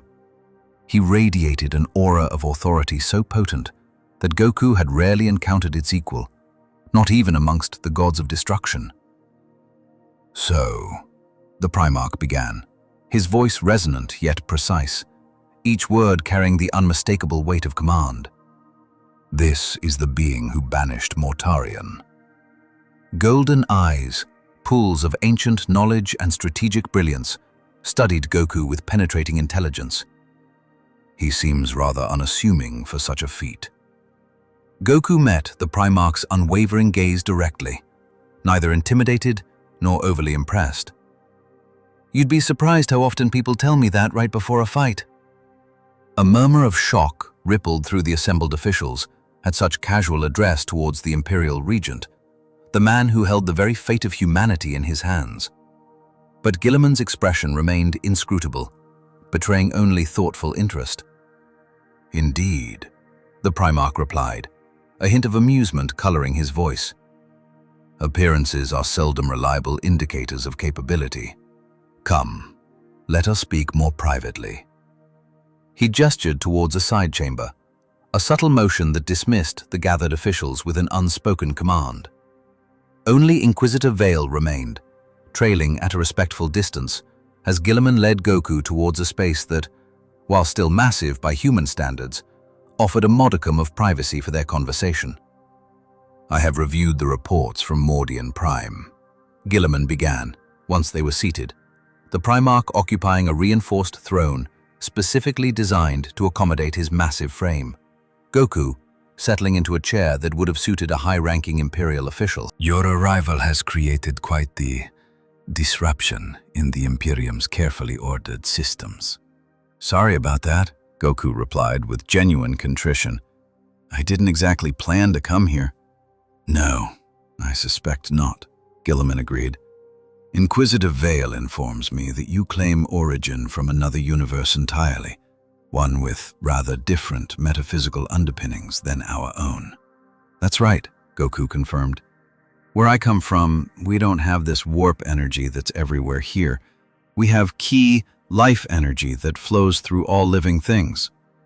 Fascinating, the Primarch mused, stroking his chin with a thoughtful expression. And this key allows you to perform feats that in our reality would require psychic manipulation of the warp? I guess so, Goku said with a shrug.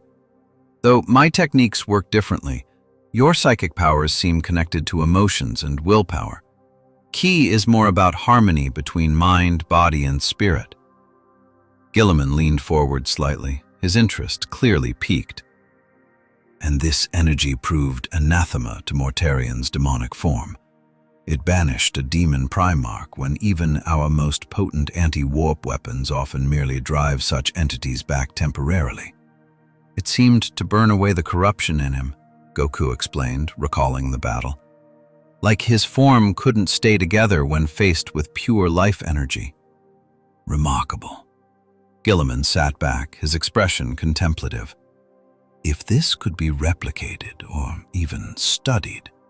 Lord Gilliman, Vale interjected respectfully, breaking the Primarch's train of thought. While the martial applications are certainly of interest, there is another aspect to consider. Our guest claims to come from a reality where resurrections are commonplace through the use of artifacts called Dragon Balls. The Primarch's eyes narrowed fractionally, the depths of his strategic mind churning. Resurrection. True restoration of life, not the twisted mockeries offered by chaos or the mechanical half-life of a dreadnought. Complete restoration. Goku confirmed. Body and soul, good as new. The Dragon Balls can grant almost any wish, but they're most often used to bring back people who died before their time. A tense silence filled the chamber, broken only by the distant sounds of the fortress's operations. When Gilliman spoke again, his voice had taken on a careful neutrality that barely concealed the powerful emotions swirling beneath the surface.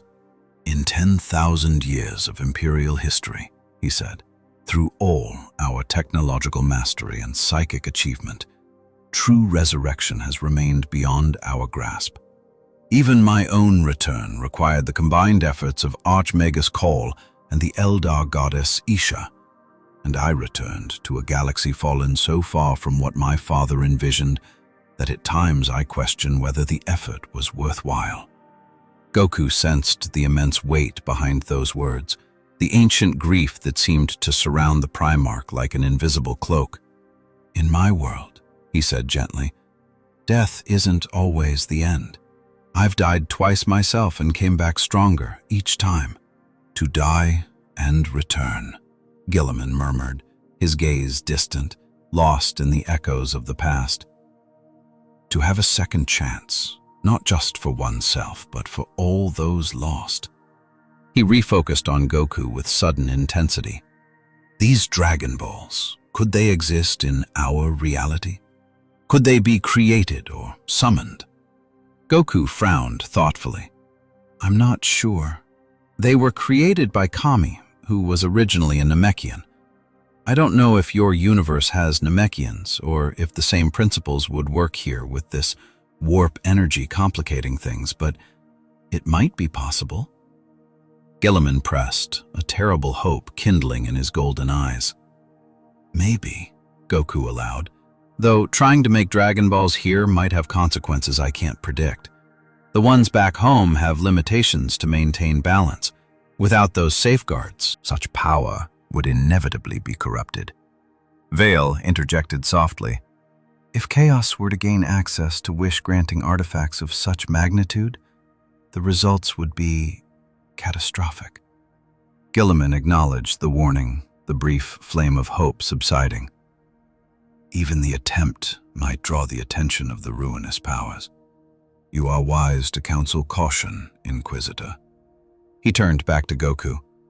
Nevertheless, your presence here offers unique opportunities. Your energy, this key, clearly has properties that affect warp entities in ways our conventional weapons do not. If you were willing to assist the Imperium while we search for a way to return you to your reality. You want me to fight for you? Goku surmised, neither surprised nor offended by the proposition. I would prefer to say fight with us, Gilliman corrected. The threats facing humanity are existential. Chaos, Tyranids, Necrons, each capable of extinguishing all human life if left unchecked. Your power could turn the tide in critical conflicts. Goku considered this seriously, his brow furrowed in thought. I don't mind fighting to protect innocent people. That's what I've always done. But from what I've seen and heard about your Imperium, you're not always the good guys. Some of your methods seem pretty harsh, even cruel.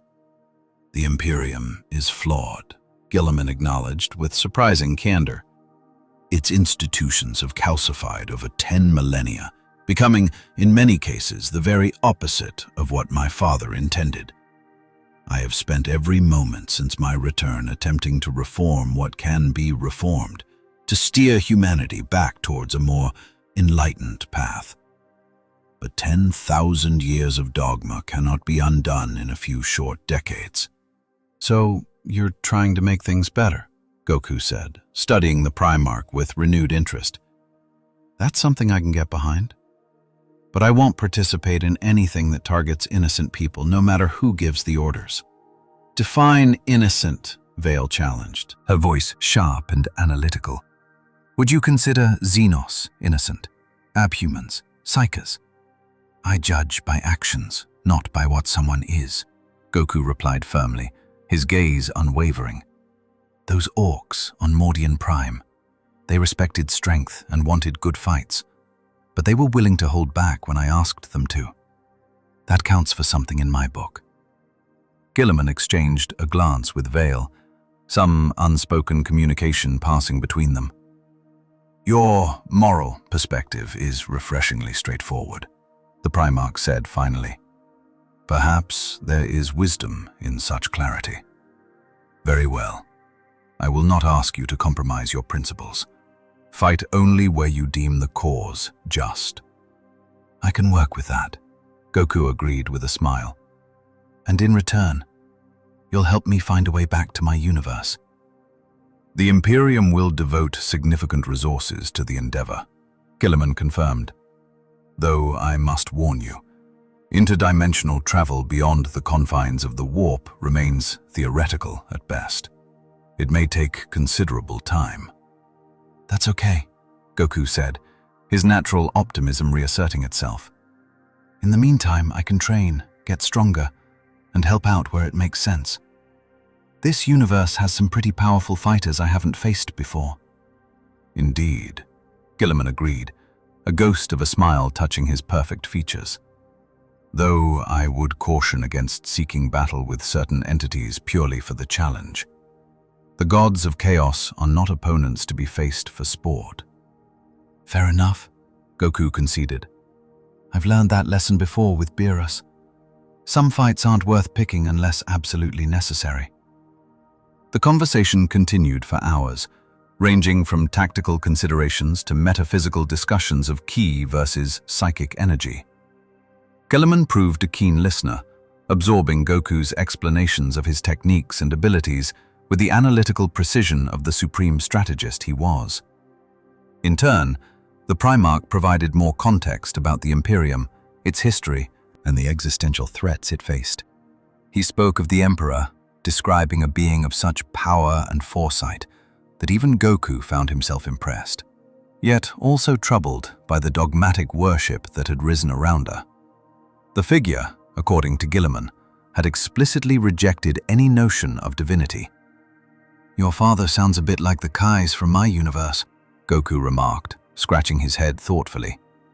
Incredibly powerful beings who oversee the development of life, but not exactly gods in the way most people think of them. More like cosmic caretakers. An interesting comparison, Gilliman mused, stroking his chin with a gauntleted hand. Though I suspect my father would find even that parallel insufficient. His vision for humanity was one of self-determination, free from the yoke of any external intelligence, divine or otherwise. A destiny forged by their own hands, for their own purposes. As their discussion drew to a close, Guilliman rose to his full, awe-inspiring height, a demigod sculpted from steel and determination. "You will be provided quarters befitting an honored guest of the Imperium," he declared, his voice resonating with authority. "Inquisitor Vale will continue to serve as your liaison, facilitating your integration. I will expect regular reports on your activities, and when threats arise that might benefit from your unique abilities, you will be consulted and, perhaps, called upon." "Sounds good to me," Goku agreed, bouncing to his feet with his characteristic boundless energy. "Though, I hope you don't mind if I keep training while I'm here. I need to understand how my ki works in this reality, especially since it seems to regenerate more slowly than back home. Gotta figure out the kinks, you know?" "By all means," the Primarch encouraged, a flicker of something akin to amusement in his eyes. "The Fortress of Hera contains training facilities designed for the Astartes, some of the finest warriors in the galaxy. While they may not be calibrated for your specific physiological needs, they should provide adequate challenges for your regimen." As they prepared to part ways, Guilliman fixed Goku with a final penetrating gaze, his expression unreadable. "One last question, if I may. In your universe, with its different gods and rules, different threats and powers, what drives you, Son Goku? What is the purpose that guides your actions?" Goku considered the question seriously, his usually carefree expression replaced by a thoughtful sobriety. "I guess it's pretty simple, really," he admitted, rubbing the back of his neck. "I want to protect the people I care about, my family, my friends, and I want to keep getting stronger, to see how far I can push myself. Not for power's sake, but because there's something amazing about finding your limits and then breaking through them." He flashed a grin, the expression containing an innocence that seemed utterly alien in the grim darkness of the 41st millennium, a spark of light in a galaxy drowning in shadow. "When I fight someone strong, someone who pushes me to my limits, it's like seeing a whole new world open up. And knowing that I can use that strength to protect others, that's what makes it worthwhile." Guilliman nodded slowly, processing the Saiyan's simple yet profound philosophy. A warrior's philosophy, honest in its simplicity. There is virtue in such clarity of purpose, something we could use more of in these dark times. He extended his hand, massive even by Astartes standards, a symbol of acceptance and alliance. "Welcome to the Imperium of Man, Son Goku. May your strength help light the way in these dark times." Goku took the offered hand without hesitation, his grip firm, matching the Primarch's own considerable strength. "I'll do what I can while I'm here. And who knows, maybe our universes crossed paths for a reason." As Goku departed with Inquisitor Vale, Guilliman remained in the private chamber, His transhuman mind already calculating probabilities and strategic implications. The arrival of this being from another reality represented both unprecedented opportunity and unknowable risk, a double-edged sword wielded by fate. The power to banish demon Primarchs could turn the tide against chaos, offering a glimmer of hope in the long, brutal war. Yet, the ideological differences between Goku's worldview and Imperial doctrine threatened disruption on another front, potentially shaking the foundations of the Imperium itself. Most concerning was the concept of the Dragon Balls, artifacts whispered about by Vale. If such items could truly resurrect the dead, restore what was lost. The Primarch's thoughts turned to his father, the Emperor of Mankind, entombed for 10 millennia on the Golden Throne, neither truly alive nor dead, a flickering candle in the encroaching darkness. Could such power offer salvation where all imperial science and sorcery had failed? A dangerous hope indeed. "A dangerous line of thought, Lord Guilliman," came a voice from the shadows, a low rumble that echoed in the vast chamber, speaking the concerns that Guilliman had not dared to voice aloud. The Primarch did not turn, having been aware of the observer's presence throughout the interview, his senses honed to a razor's edge. "Your assessment, Constantine?" A figure in gleaming golden armor stepped forward, bathed in the soft light of the chamber, a guardian spear held casually in one massive hand. Custodian Shield Captain Constantine Valdor, once thought lost to history, had returned to Imperial service shortly after Guilliman's own resurrection. Under circumstances, the Primarch had kept deliberately obscured from wider Imperial knowledge, a secret held close to his chest. "The anomaly speaks truth as he perceives it," Valdor stated, with the certainty of one who had stood beside the Emperor himself during the Great Crusade, his words carrying the weight of millennia. His power is neither psychic nor warp-derived, but something our reality has no framework to properly categorize. A useful ally, potentially, but one whose very existence challenges foundational Imperial doctrines, most of which, Guilliman noted dryly, are misinterpretations and calcified dogma rather than my father's actual vision. "Even so," Valdor countered, his gaze unwavering, "the ripples of his presence are already spreading. Reports from Mordian Prime indicate the Orc War has redirected its aggression toward Death Guard holdings in the sector, citing instructions from their Yellow Boss to fight worthy enemies instead of civilians. A baffling turn of events."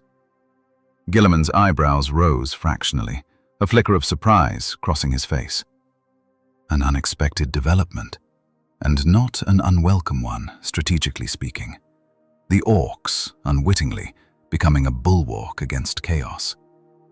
Though the theological implications of Xenos following a human's moral guidance will give the ecclesiarchy apoplexy, which may be the least of our concerns, Valdor continued, his voice laced with a hint of grim humor. "The Chaos Gods have taken notice. Our agents report increased warp activity across all sectors where news of the anomaly's arrival has spread. Tzeentch, in particular, seems most agitated by the presence of power outside its ability to corrupt or predict. A wild card in the great game." "Good," Guilliman said with grim satisfaction, a hint of steel in his voice. "Let them fear what they cannot understand. For 10 millennia, humanity has fought a defensive war against chaos, constantly reacting to their machinations. Perhaps this unexpected ally represents an opportunity to seize the initiative at last, to force them onto the defensive." "A dangerous gamble," Valdor cautioned, his gaze unwavering. "Predicated on the loyalty of a being with no ties to our Imperium, our Emperor, or even our reality. A being whose motivations remain, ultimately, unknowable." "All existence is a dangerous gamble, Constantine," Guilliman replied, turning to face the ancient warrior directly, his gaze resolute. "The question is not whether we take risks, but which risks offer sufficient reward to justify their cost. To do nothing is often the greatest risk of all." He paused, his expression hardening. "Monitor him, but do not interfere unless absolutely necessary. I suspect we have only begun to understand what Son Goku is truly capable of, or what his presence here might mean for the Imperium."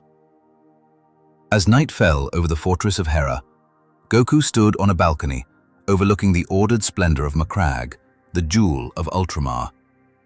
In the training facilities provided, he had begun the arduous process of adapting his techniques to the strange energy patterns of this reality, discovering both limitations and unexpected synergies between Ki and the ambient psychic field that permeated everything, a subtle dance between the familiar and the alien. His thoughts drifted back to home, to his friends and family, who would undoubtedly be worried sick about his sudden disappearance. Chi-Chi would be frantic with worry, Gohan and Goten probably scouring the dimensions with Bulma's help, leaving no stone unturned. Even Vegeta, his eternal rival and begrudging friend, might be concerned, in his own stubborn way. "I will find a way back," he promised the alien stars above, his voice barely a whisper. "But while I'm here, I guess I have work to do." Below, in the vast training halls of the fortress, Space Marines of the Ultramarines watched recording devices that showed Goku's training exercises from earlier that day, their expressions a mixture of awe and disbelief. They studied his movements with professional fascination, dissecting every stance, every strike, every subtle shift in energy. These warriors, who had dedicated centuries to perfecting their combat techniques, honed to a razor's edge through relentless training, were suddenly confronted with an entirely new paradigm of martial prowess, a style that defied all known logic. "His form defies conventional analysis," observed a veteran sergeant, his voice low with awe, barely audible above the hum of the training equipment. "No wasted motion, perfect balance between offense and defense, and a power output that increases rather than diminishes as combat progresses. It's unnatural." "Heresy," muttered a chaplain, his voice filled with suspicion, though without real conviction. "Or perhaps something beyond our current understanding. A manifestation of the Emperor's will, perhaps, channeled through this anomaly." In the Strategium, Robute Guilliman reviewed tactical projections that incorporated Goku's capabilities into Imperial defense strategies. The presence of a single warrior capable of banishing a demon Primarch, a feat previously thought impossible, irrevocably changed calculation parameters that had remained fixed for millennia. New possibilities emerged, previously unthinkable strategies suddenly becoming feasible.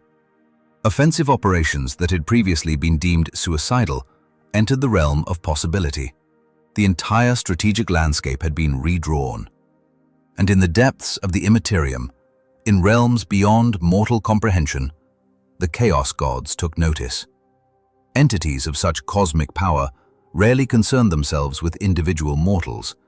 Their attention focused on the grand sweep of galactic events, the ebb and flow of empires. But the arrival of this anomaly, this being whose energy existed outside the great game they had played for eons, represented both a threat and an opportunity, a disruption to their carefully crafted schemes. Tzeentch, the changer of ways, saw in Goku a random element that threatened carefully laid plans spanning millennia, yet also offered new avenues for manipulation, new threads to weave into his intricate web of deceit. Nurgle, Lord of Decay, remembered the purifying fire that had banished his favored son, burning away his carefully cultured diseases, and desired revenge. Khorne, the blood god, sensed a warrior of unprecedented skill and strength, a potential champion whose martial prowess might be turned to bloody purpose with the right incentives, a valuable asset in his eternal war. And Slaanesh, the Prince of Pleasure, perceived a being of such pure passion for combat that it bordered on the obsessive, a potential feast of sensation if properly corrupted, a symphony of pain and pleasure waiting to be unleashed. As one, though divided by their eternal enmities, the ruinous powers turned their attention towards the anomaly that had entered their domain. The great game would continue, but new pieces had been added to the board, new strategies required. The stakes had been raised. Dawn broke over Macragge, the ordered beauty of humanity's greatest fortress world, greeting the new day with mathematical precision, the rising sun casting long shadows across the pristine landscape. Goku rose early, as was his habit, beginning training routines that had been part of his life since childhood, a ritual as familiar and comforting as breathing. In the artificial gravity chamber provided by the Mechanicus, who had been grudgingly persuaded to modify existing technology to simulate the increased gravitational conditions he described, the Saiyan warrior pushed himself to new limits, testing his strength against the crushing force. 6 months passed in this manner. Goku trained, learned more about the Imperium and its enemies, and occasionally joined Imperial forces in combat against threats deemed worthy of his intervention, a force multiplier unlike any the Imperium had ever seen. He fought alongside Grey Knights against Daemon incursions, his ki energy a potent weapon against the forces of chaos. He assisted Space Wolves in repelling a Tyranid splinter fleet, his raw power turning the tide against the alien swarm. He even once stood with the Sisters of Battle against a Black Legion warband led by Abaddon himself, the Despoiler, the encounter ending in stalemate when both sides withdrew to reassess their strategies, the clash leaving a lasting impression on both sides. Through it all, his core remained unchanged, his spirit uncorrupted by the grim, dark reality in which he found himself. Where Imperial commanders advocated exterminatus, the complete destruction of a planet, Goku sought alternatives, ways to minimize civilian casualties.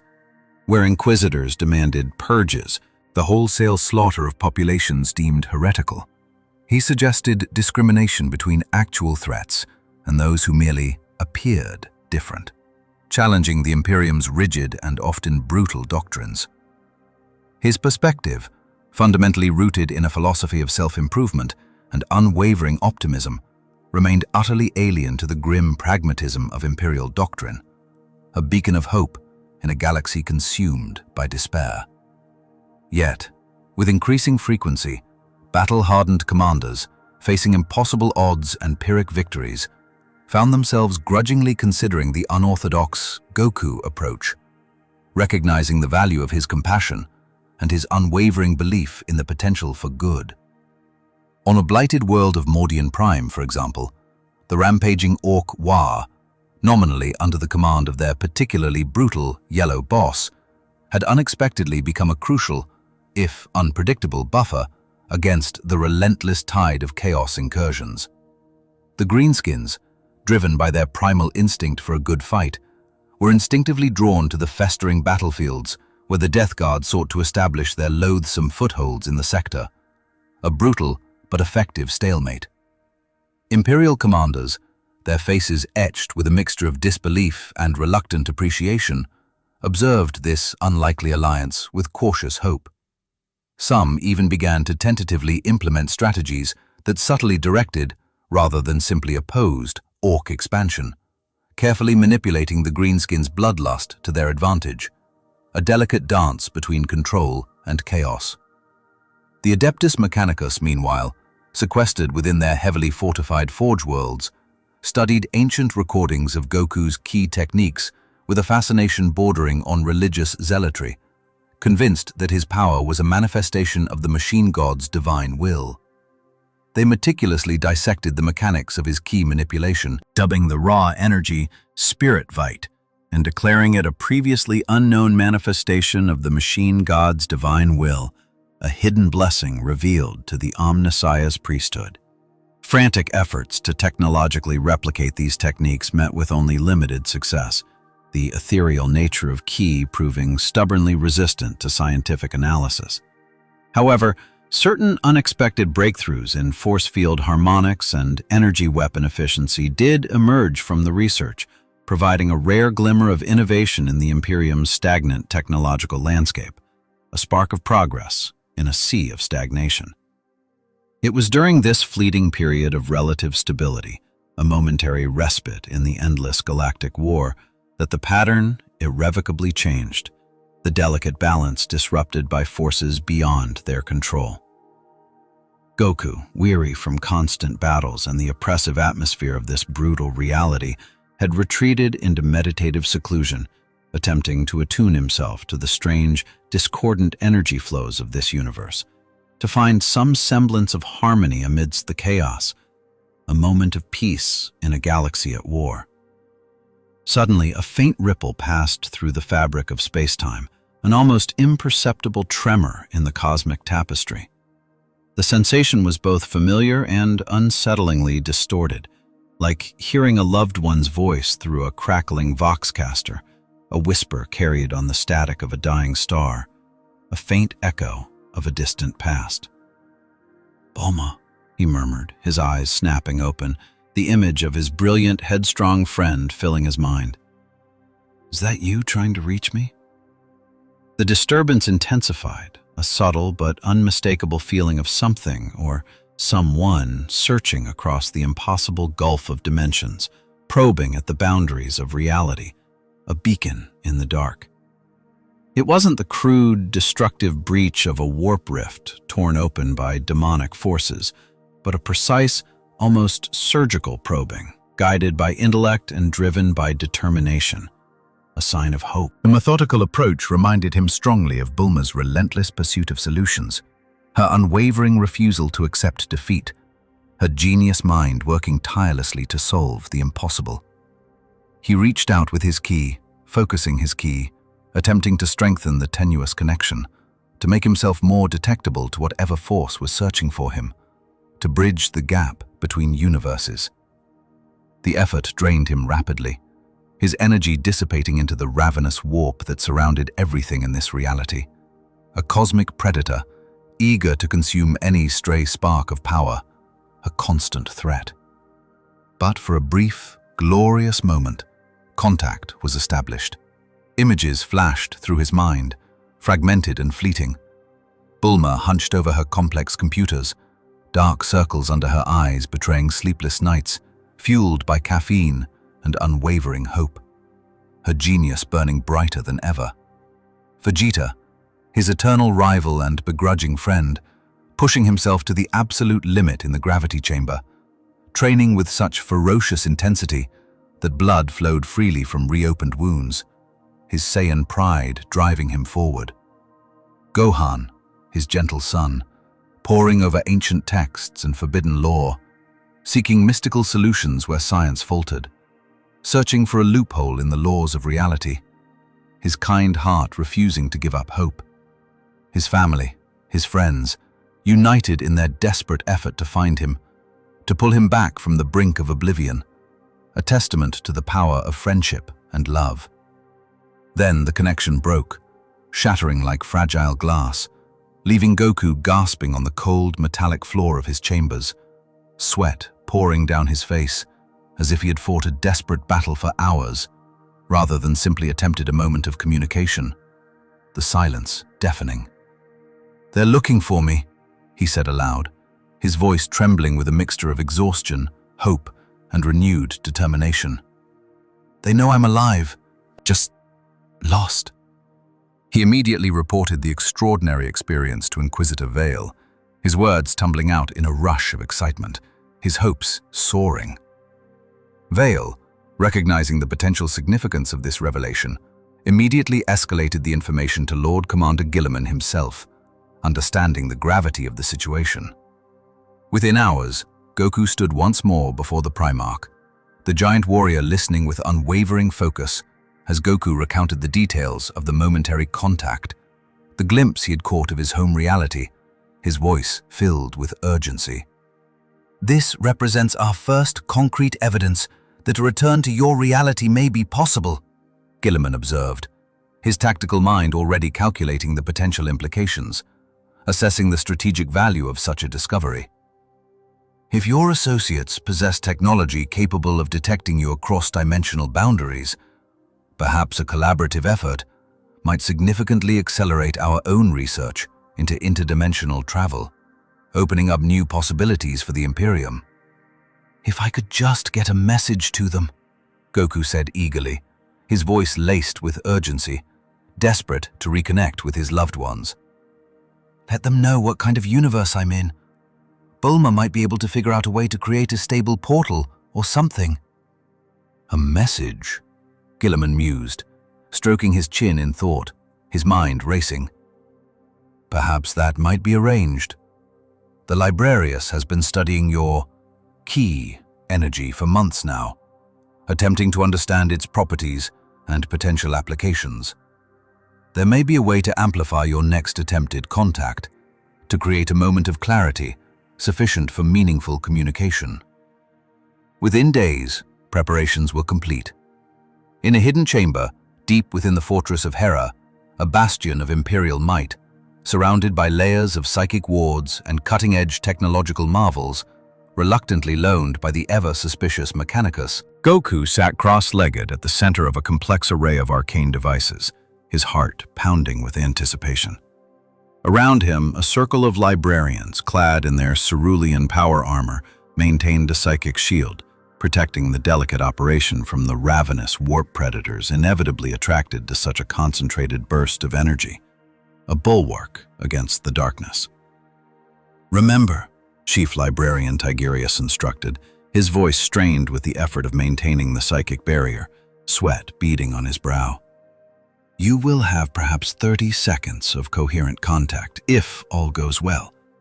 Prioritize essential information, precise coordinates, universal constants, anything that might help your associates target this specific reality from their side." Goku nodded grimly, closing his eyes and focusing his mind, centering himself in the swirling vortex of psychic energy, preparing for the ordeal. "I'm ready." The ritual began, a symphony of psychic power and technological prowess working in concert to create a momentary breach between realities, a bridge between worlds. Ancient incantations mingled with the hum of arcane machinery, the air crackling with barely contained energy, the chamber filled with a palpable sense of power. Goku reached out with his ki, searching for that familiar resonance he had felt before, the unique energy signature that belonged to his home universe, the spiritual fingerprint of those he loved, a beacon in the darkness. For long, agonizing minutes, nothing happened. The strain began to tell on the librarians, several dropping to their knees, their faces contorted in pain as they struggled to maintain the psychic shield against the relentless pressure of the warp beyond, the strain threatening to overwhelm them. Even Tigerius, one of the most powerful psychers in the Imperium, showed visible signs of fatigue, blood trickling from his nose as he chanted the final, most potent incantations, his voice wavering with effort. He began the incantations, ancient words resonating with power drawn from the very fabric of reality, a desperate plea to the cosmos. Then, as suddenly as a radio locking onto the correct frequency amidst static, contact. Goku felt the connection solidify, a tangible bridge forming between universes, a lifeline across the void. This time, the link felt stronger, more stable than before, humming with potential, resonating with familiar energy. Through it, he sensed familiar key signatures, the unique spiritual fingerprints of those he had known and loved all his life, a wave of warmth washing over him. "Bulma!" he projected, focusing his thoughts into coherent telepathic form. "Can you hear me?" The response wasn't articulated in precise words, but as a wave of emotional confirmation, a burst of surprise and unbridled joy, a flood of relief. It could only be Bulma, realizing that her outlandish equipment had somehow, impossibly, succeeded, her genius rewarded.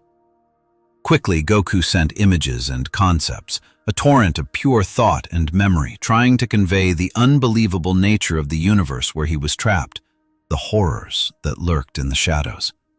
The warp, a chaotic realm of nightmares made manifest. The Imperium, a sprawling, brutal empire teetering on the brink of collapse. The constant, grinding state of war, consuming everything in its path. In return, he received acknowledgement, understanding, and something far more. A complex set of mathematical formulas and technological schematics flashed through his mind, arcane equations and diagrams that he could not hope to decipher himself, but knew instinctively were meant for the scientists of his own reality. A blueprint, impossibly intricate, for a way home. A glimmer of hope in the darkness. But the connection began to fray, to fade. The immense strain of cross-dimensional communication was proving too much, even for the combined might of Imperial psychers and their advanced technology, the energies involved threatening to tear the chamber apart. In the final, agonizing moments before the link severed completely, Goku sent one last message, a desperate warning about the inherent dangers of this universe, the predatory nature of the warp and its ravenous denizens, the horrifying risks of establishing a permanent connection between realities, a plea for caution. Then it was gone, the psychic bridge collapsing, leaving him drained but triumphant on the cold, metallic chamber floor, the silence broken only by his ragged breathing.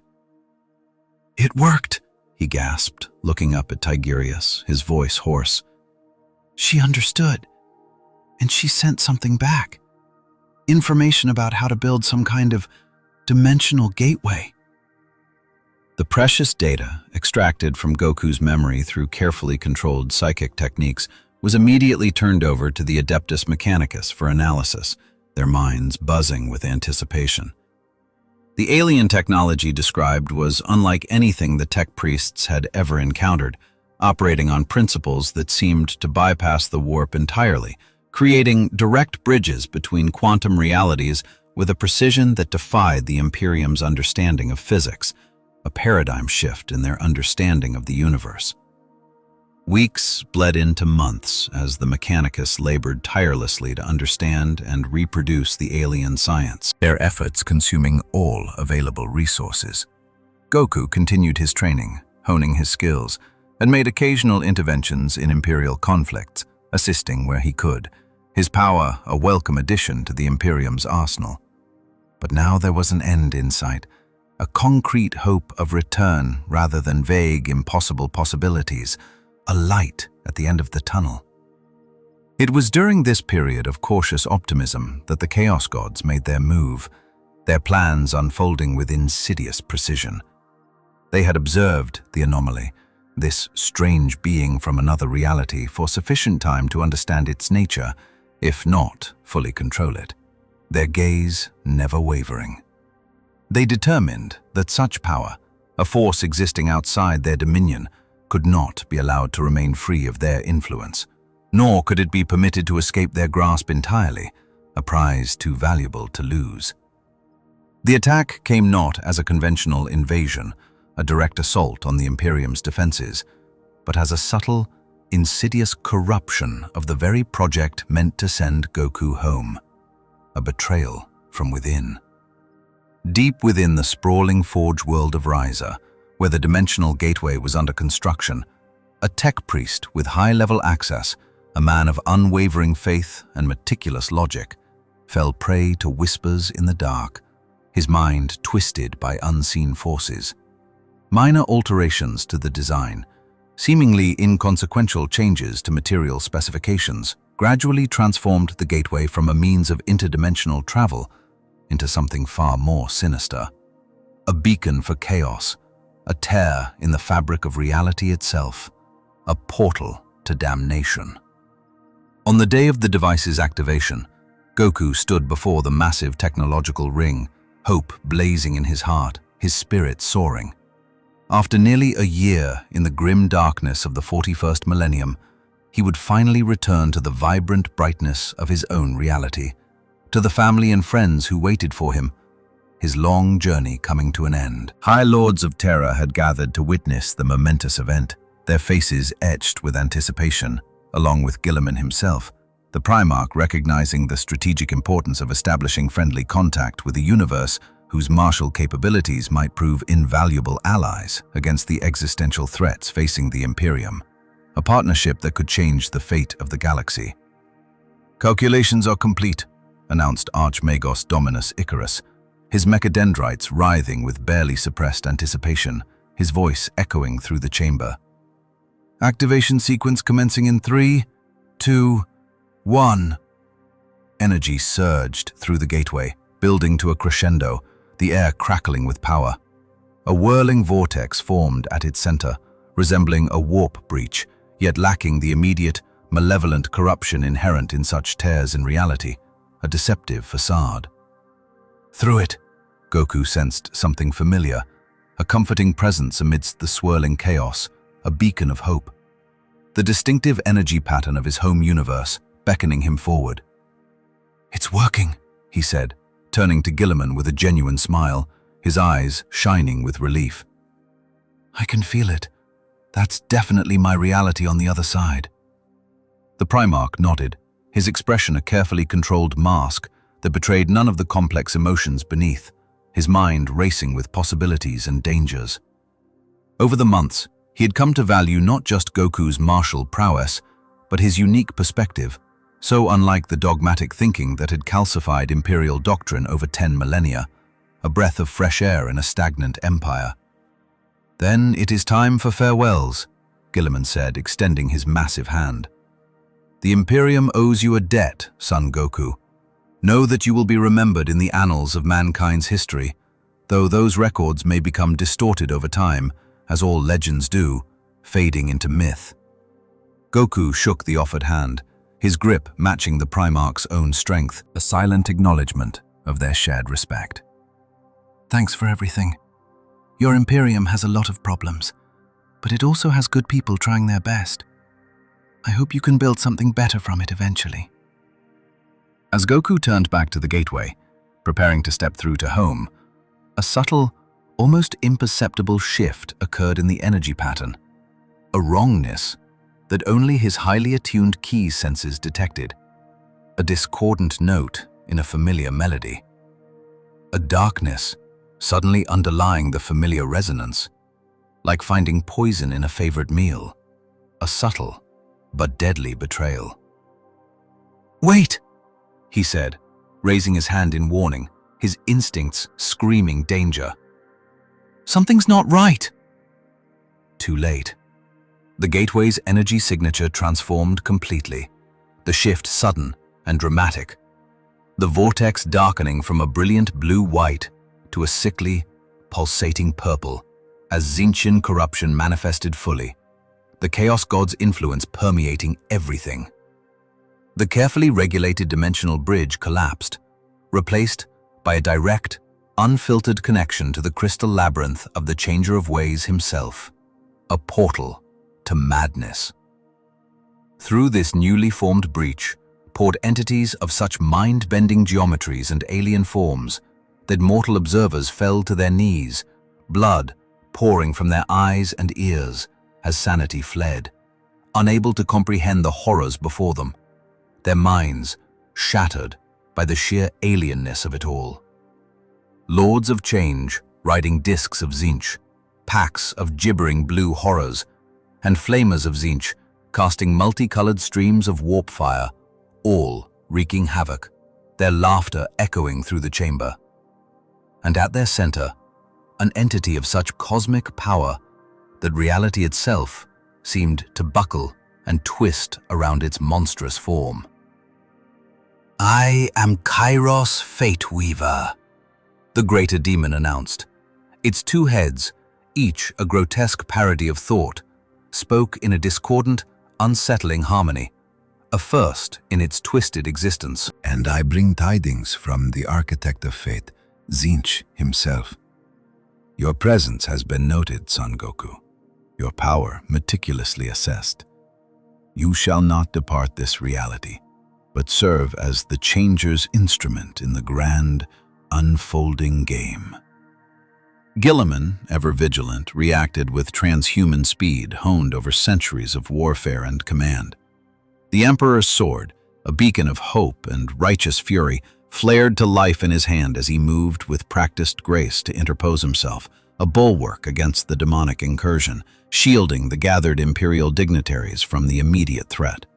"Evacuation protocol, Omega," he commanded, his voice cutting through the rising chaos with clarion precision, each word a hammer blow of authority. "Secure the anomaly at all costs. Contain this breach." Goku, never one to wait for assistance, needed no such prompting. Golden light, the unmistakable aura of his Saiyan heritage, erupted around him as he transformed directly to Super Saiyan 2, his depleted ki reserves momentarily forgotten, overridden by the pressing urgency of the immediate danger. "You're not taking me anywhere," he declared, his voice ringing with unwavering defiance, facing the greater demon without a trace of fear. "And you're definitely not using me as anyone's instrument, changer or no changer." "Your defiance is expected," Kairos replied, both heads now speaking in alternating sentences, the voices grating against each other like shards of glass, a maddening counterpoint of pronouncements. "Your submission, however, is inevitable. All futures converge on this single, inescapable point. All pasts, all possibilities lead inexorably to this precise moment. The changer of ways has calculated your variables, Son Goku, and found the singular, definitive solution to your complex equation. The demon raised its staff, an arcane implement of impossible angles and shimmering runes, reality itself warping and bending around it as it prepared to unleash sorcery beyond mortal comprehension. A tempest of pure chaos ready to be unleashed. Before it could complete the casting, before the first syllable of the incantation could escape its lips, Goku vanished.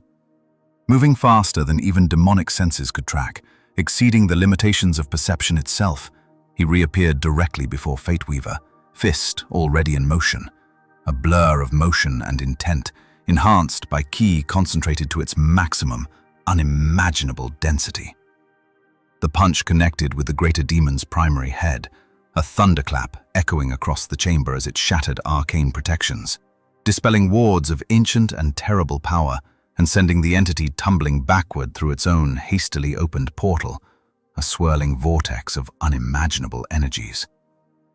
"I don't care what you've calculated," Goku said, his voice echoing through the portal as he followed through the breach into the crystal labyrinth itself, abandoning the material universe for a realm of pure madness. "Where I come from, we make our own futures. We don't let anyone else write them for us." Inside Tzeentch's realm, the very fabric of existence frayed and unraveled. All laws of physics, all semblance of reason, broke down into their component parts. Crystalline structures, immense and impossibly intricate, grew and shattered in endless recursive patterns, each fragment containing universes of infinite possibility that lived and died in microseconds, a symphony of creation and destruction on a scale beyond human reckoning. The air, if it could be called such, tasted of forgotten knowledge and broken promises, a bitter draught of cosmic regret, while colors that had no names in any mortal tongue painted impossible geometries across the non-Euclidean landscape, driving onlookers to the brink of insanity. Kairos Fateweaver rose from where Goku's blow had sent it sprawling, reforming its shattered form with disconcerting ease. Both heads now laughed in discordant harmony, a sound that promised madness and despair. "Welcome to the realm of change," the demon intoned, its voice a chorus of lunacy. "Few mortals enter the crystal labyrinth by choice, driven by ambition or desperation. Fewer still retain their sanity long enough to regret the decision, their minds shattered by the infinite possibilities that surround them." Goku stood his ground, feet planted firmly on the shifting ground, golden aura flaring against the corrupting influence that sought to invade his very being, pushing back against the tide of madness with the sheer force of his will. "I've been to some pretty strange places before," he replied, dropping into a fighting stance, ready for anything. "The hyperbolic time chamber, otherworld, even inside Boo. Your light show doesn't scare me." "It is not fear we seek to inspire, mortal," came a new voice, one that seemed to bypass the ears entirely, speaking directly into Goku's mind rather than through conventional sound, a psychic intrusion of immense power. "But understanding. A recognition of your place in the great game." The crystal labyrinth shifted and rearranged itself around them, obeying the will of its master, reforming to create a vast amphitheater with Goku at its center, the unwilling star of a cosmic drama. Upon a throne of constantly shifting mathematical equations, a throne that defied description and challenged comprehension, sat a figure that both was and was not there. A being of such cosmic complexity that Goku's mind could only perceive fleeting fragments of its true form. Tzeentch, the changer of ways, the architect of fate, had deigned to address the anomaly directly. "Your presence in this reality represents a variable we did not calculate." The Chaos God communicated concepts rather than words, complex webs of meaning flowing into Goku's consciousness, bypassing language entirely. A power outside our great game, an element unforeseen. Neither of the materium nor the immaterium, but something else entirely. This intrigues us.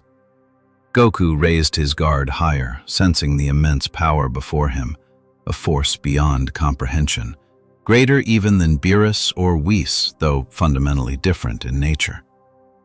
"I'm not interested in being anyone's science experiment," he declared, his voice firm despite the oppressive presence. "I just want to go home." "And so you shall," Tzeentch replied, the promise dripping with hidden meanings and layered deceptions, each syllable a carefully crafted lie. "Once you have served your purpose. All things in existence serve a purpose, knowingly or unknowingly. Even gods. You simply need to find yours."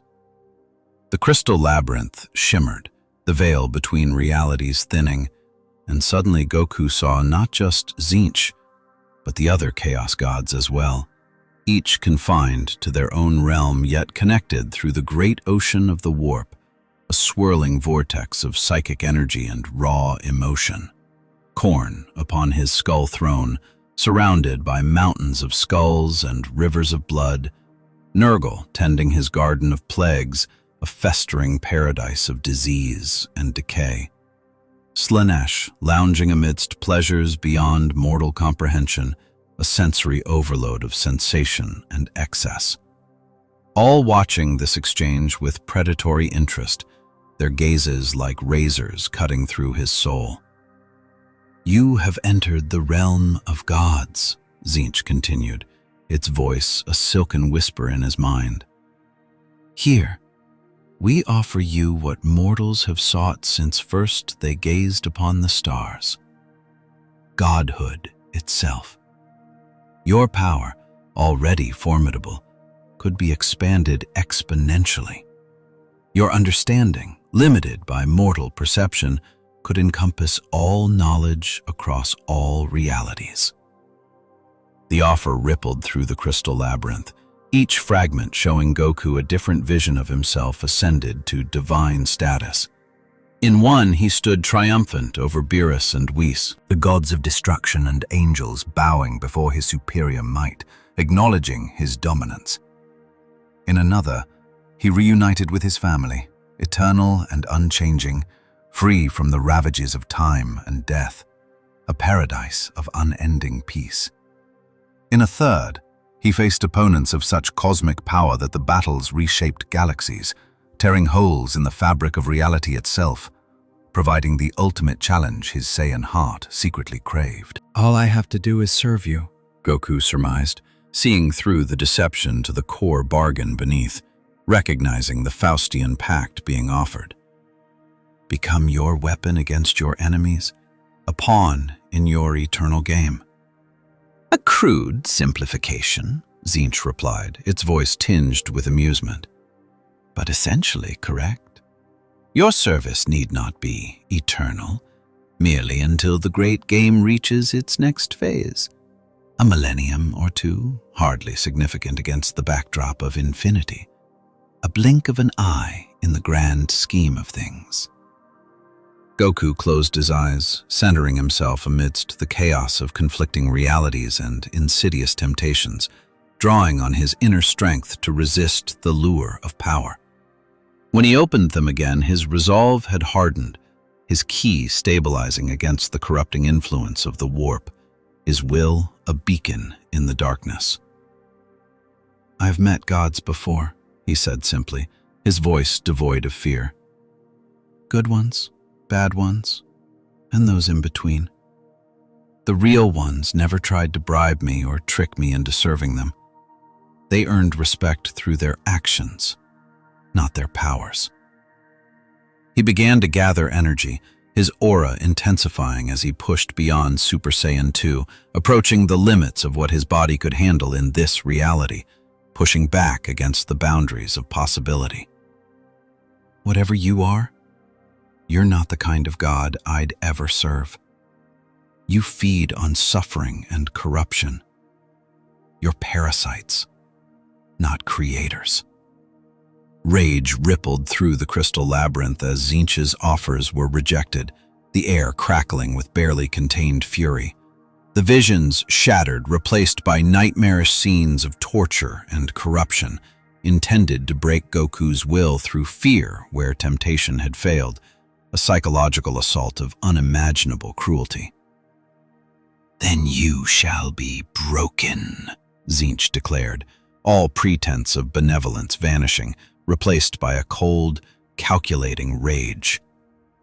"Your power harnessed regardless of your consent. Your essence will fuel the changer's designs across 10,000 worlds.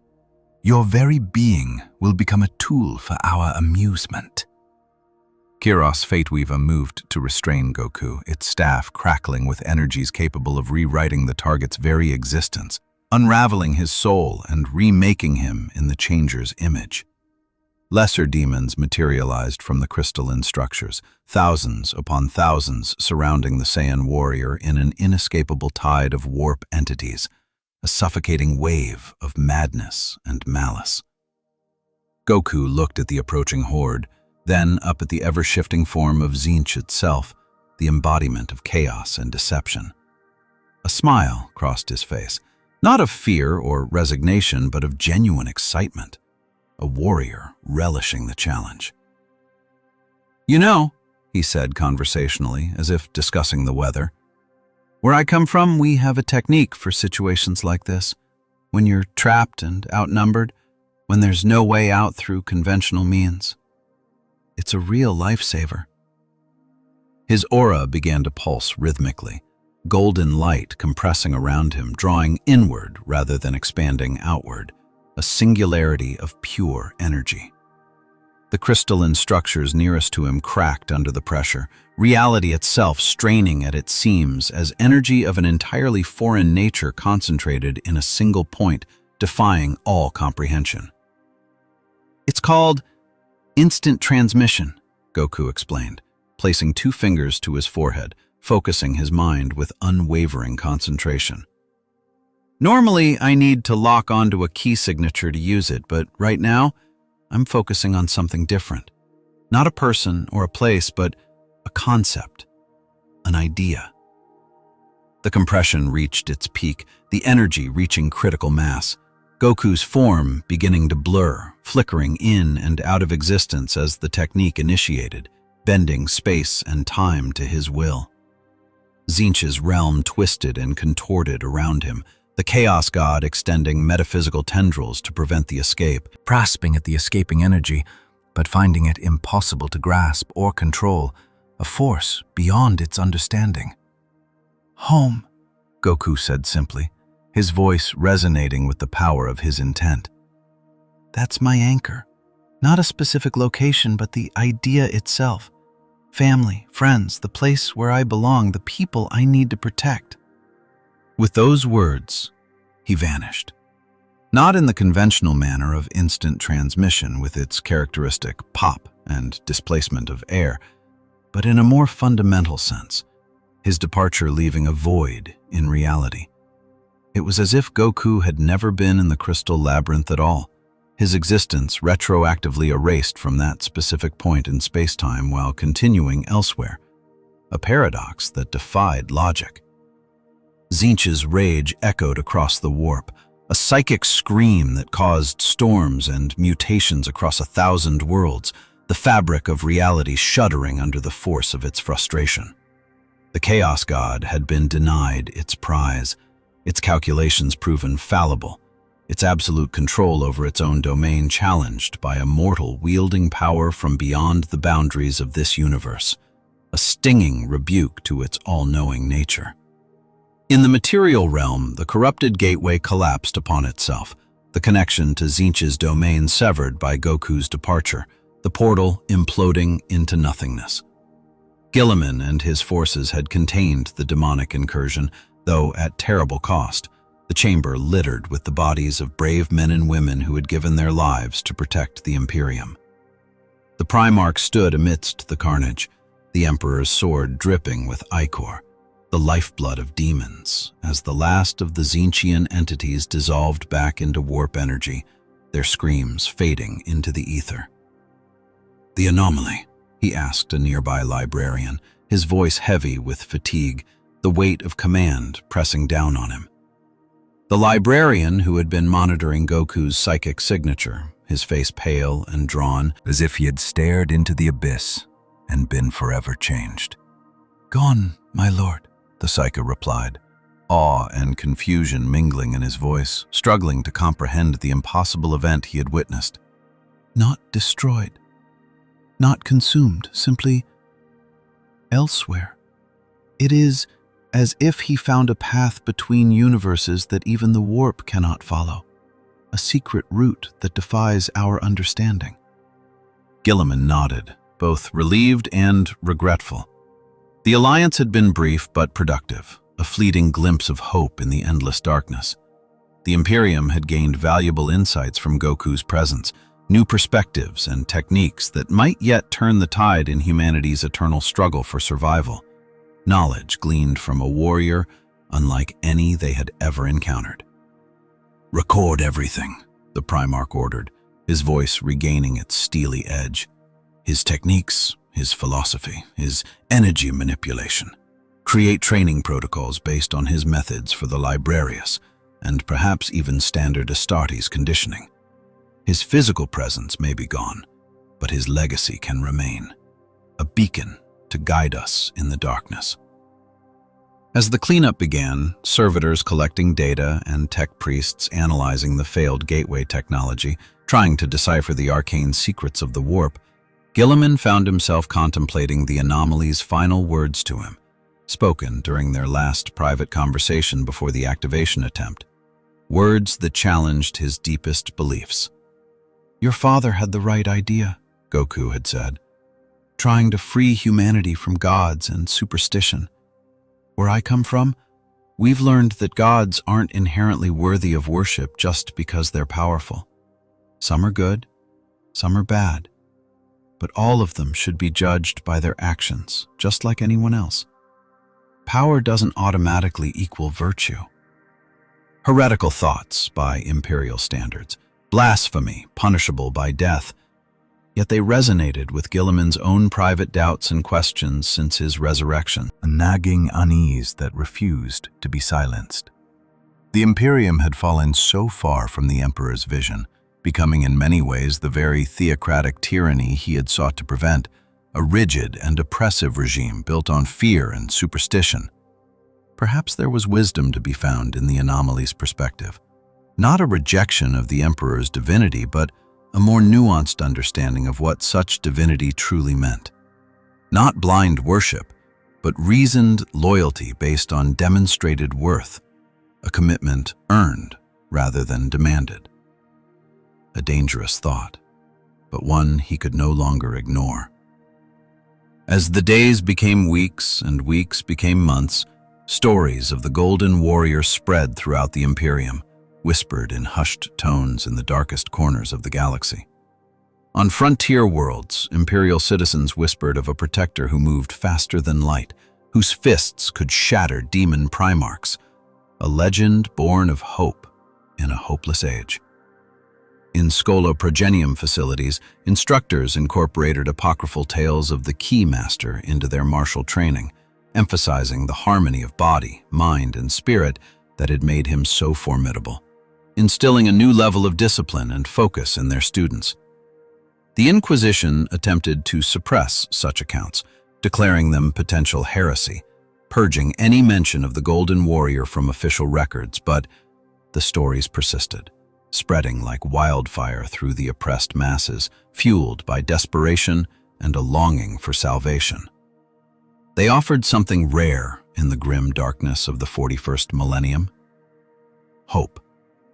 Hope that even gods could be defied, that corruption could be resisted, that strength need not come at the cost of one's humanity, a beacon in the encroaching darkness. On Octarius, the Orc Wa continued to direct its aggression primarily against Chaos forces, the Greenskins maintaining a crude but effective doctrine they called "fightin' like that yellow boss," a testament to Goku's lasting impact. Imperial commanders reluctantly adapted to this reality, establishing buffer zones rather than immediate extermination protocols, finding that Orc territory provided surprisingly effective insulation against warp incursions, a bizarre and unexpected alliance born of necessity. And somewhere beyond the boundaries of the Materium and the Immaterium, beyond the reach of Chaos Gods and Imperial dogma, beyond the grasp of fate itself, Goku found his way home. The journey was not instantaneous, nor easy, passing through dimensions and realities that defied description, each more bizarre and terrifying than the last. But his anchor held true, the unwavering power of his will guiding him through the storm. The concept of home, of belonging, proved stronger than the gravitational pull of the warp, guiding him through the infinite multiverse to the universe where Ki flowed naturally, where the sun shone brightly, and where friends waited with worried hearts, eager to welcome him back. His adventures in the grim darkness of the far future became memory, then story, shared with family and fellow warriors as both warning and source of new training inspiration, a cautionary tale of the dangers that lurked beyond their own reality. The sheer, unfathomable power of the Chaos Gods, a force so absolute and terrifying within their own warped reality, served as a constant, chilling reminder to Goku, a shadow hanging over his future. It underscored the ever-present threats lurking in the vast multiverse, dangers that could corrupt not only the body, but the very spirit itself. Vigilance, he realized, was not just a virtue, but an absolute necessity, a shield against the darkness. In the quiet moments, when the clamor of training subsided and the world grew still, Goku's gaze would often drift skyward, lost in contemplation of the Imperium he had left behind, a universe teetering on the brink of annihilation. Had Guilliman, the resurrected Primarch, Managed to excise the most oppressive and tyrannical aspects of its rule? Had the fiercely disciplined Space Marines incorporated even a fraction of his unorthodox techniques into their rigid training regimens, embracing a new approach to combat? And did the Orcs, those green-skinned hordes fueled by an insatiable lust for battle, still recount the tales of their yellow boss, a warrior whose strength defied all logic and comprehension, a legend whispered among the ranks? These questions, like distant stars, shone brightly but remained frustratingly out of reach, unanswered and, perhaps, unanswerable, lost in the vastness of the multiverse. The dimensional barrier, once breached, was now firmly sealed once more, the connection severed. But the fleeting experience had irrevocably altered him, imbuing his perspective with a new, profound depth as he continued his endless quest for greater strength and truly worthy opponents. His journey forever changed. Having witnessed firsthand the raw, unbridled power of true gods, beings of such cosmic malevolence that they thrived on the agonizing torment of entire galaxies, he now possessed a far greater understanding of the immense responsibility that accompanied such power, a burden he now carried with a renewed sense of purpose. It wasn't merely about personal growth, about surpassing his own limitations. It was about wielding that power as a shield, protecting all that was good, all that was worthy of preservation in the face of unimaginable horrors, standing as a bulwark against the encroaching darkness. The warrior's path, as it always had, stretched endlessly before him, an open road leading to new challenges and greater heights. New, unforeseen challenges would undoubtedly arise, terrifying new enemies would threaten the peace, and the tantalizing promise of unprecedented power would continue to beckon him forward, a siren's call to the strong. But now, that path was illuminated by the harsh, unforgettable experiences gleaned from beyond the familiar confines of his own reality. A brief but impactful sojourn into the grim darkness of the far future. A journey that had changed him forever. A future defined by eternal war, yet where the fragile flame of hope could still flicker and thrive in the most desolate and improbable corners, defying the darkness. And within that distant, war-torn universe, the legend of the Golden Warrior lived on, a brief, incandescent flash of pure light piercing the oppressive, unending night, a whisper of defiance in the face of overwhelming despair. He was a living testament to the fact that even in the darkest of times, heroes could emerge from the most unexpected origins, bringing with them revolutionary ways of thinking, unconventional methods of fighting, and, perhaps most precious of all, renewed reasons to believe in a brighter future. A spark of hope in the void. A future worth fighting for. A future worth protecting.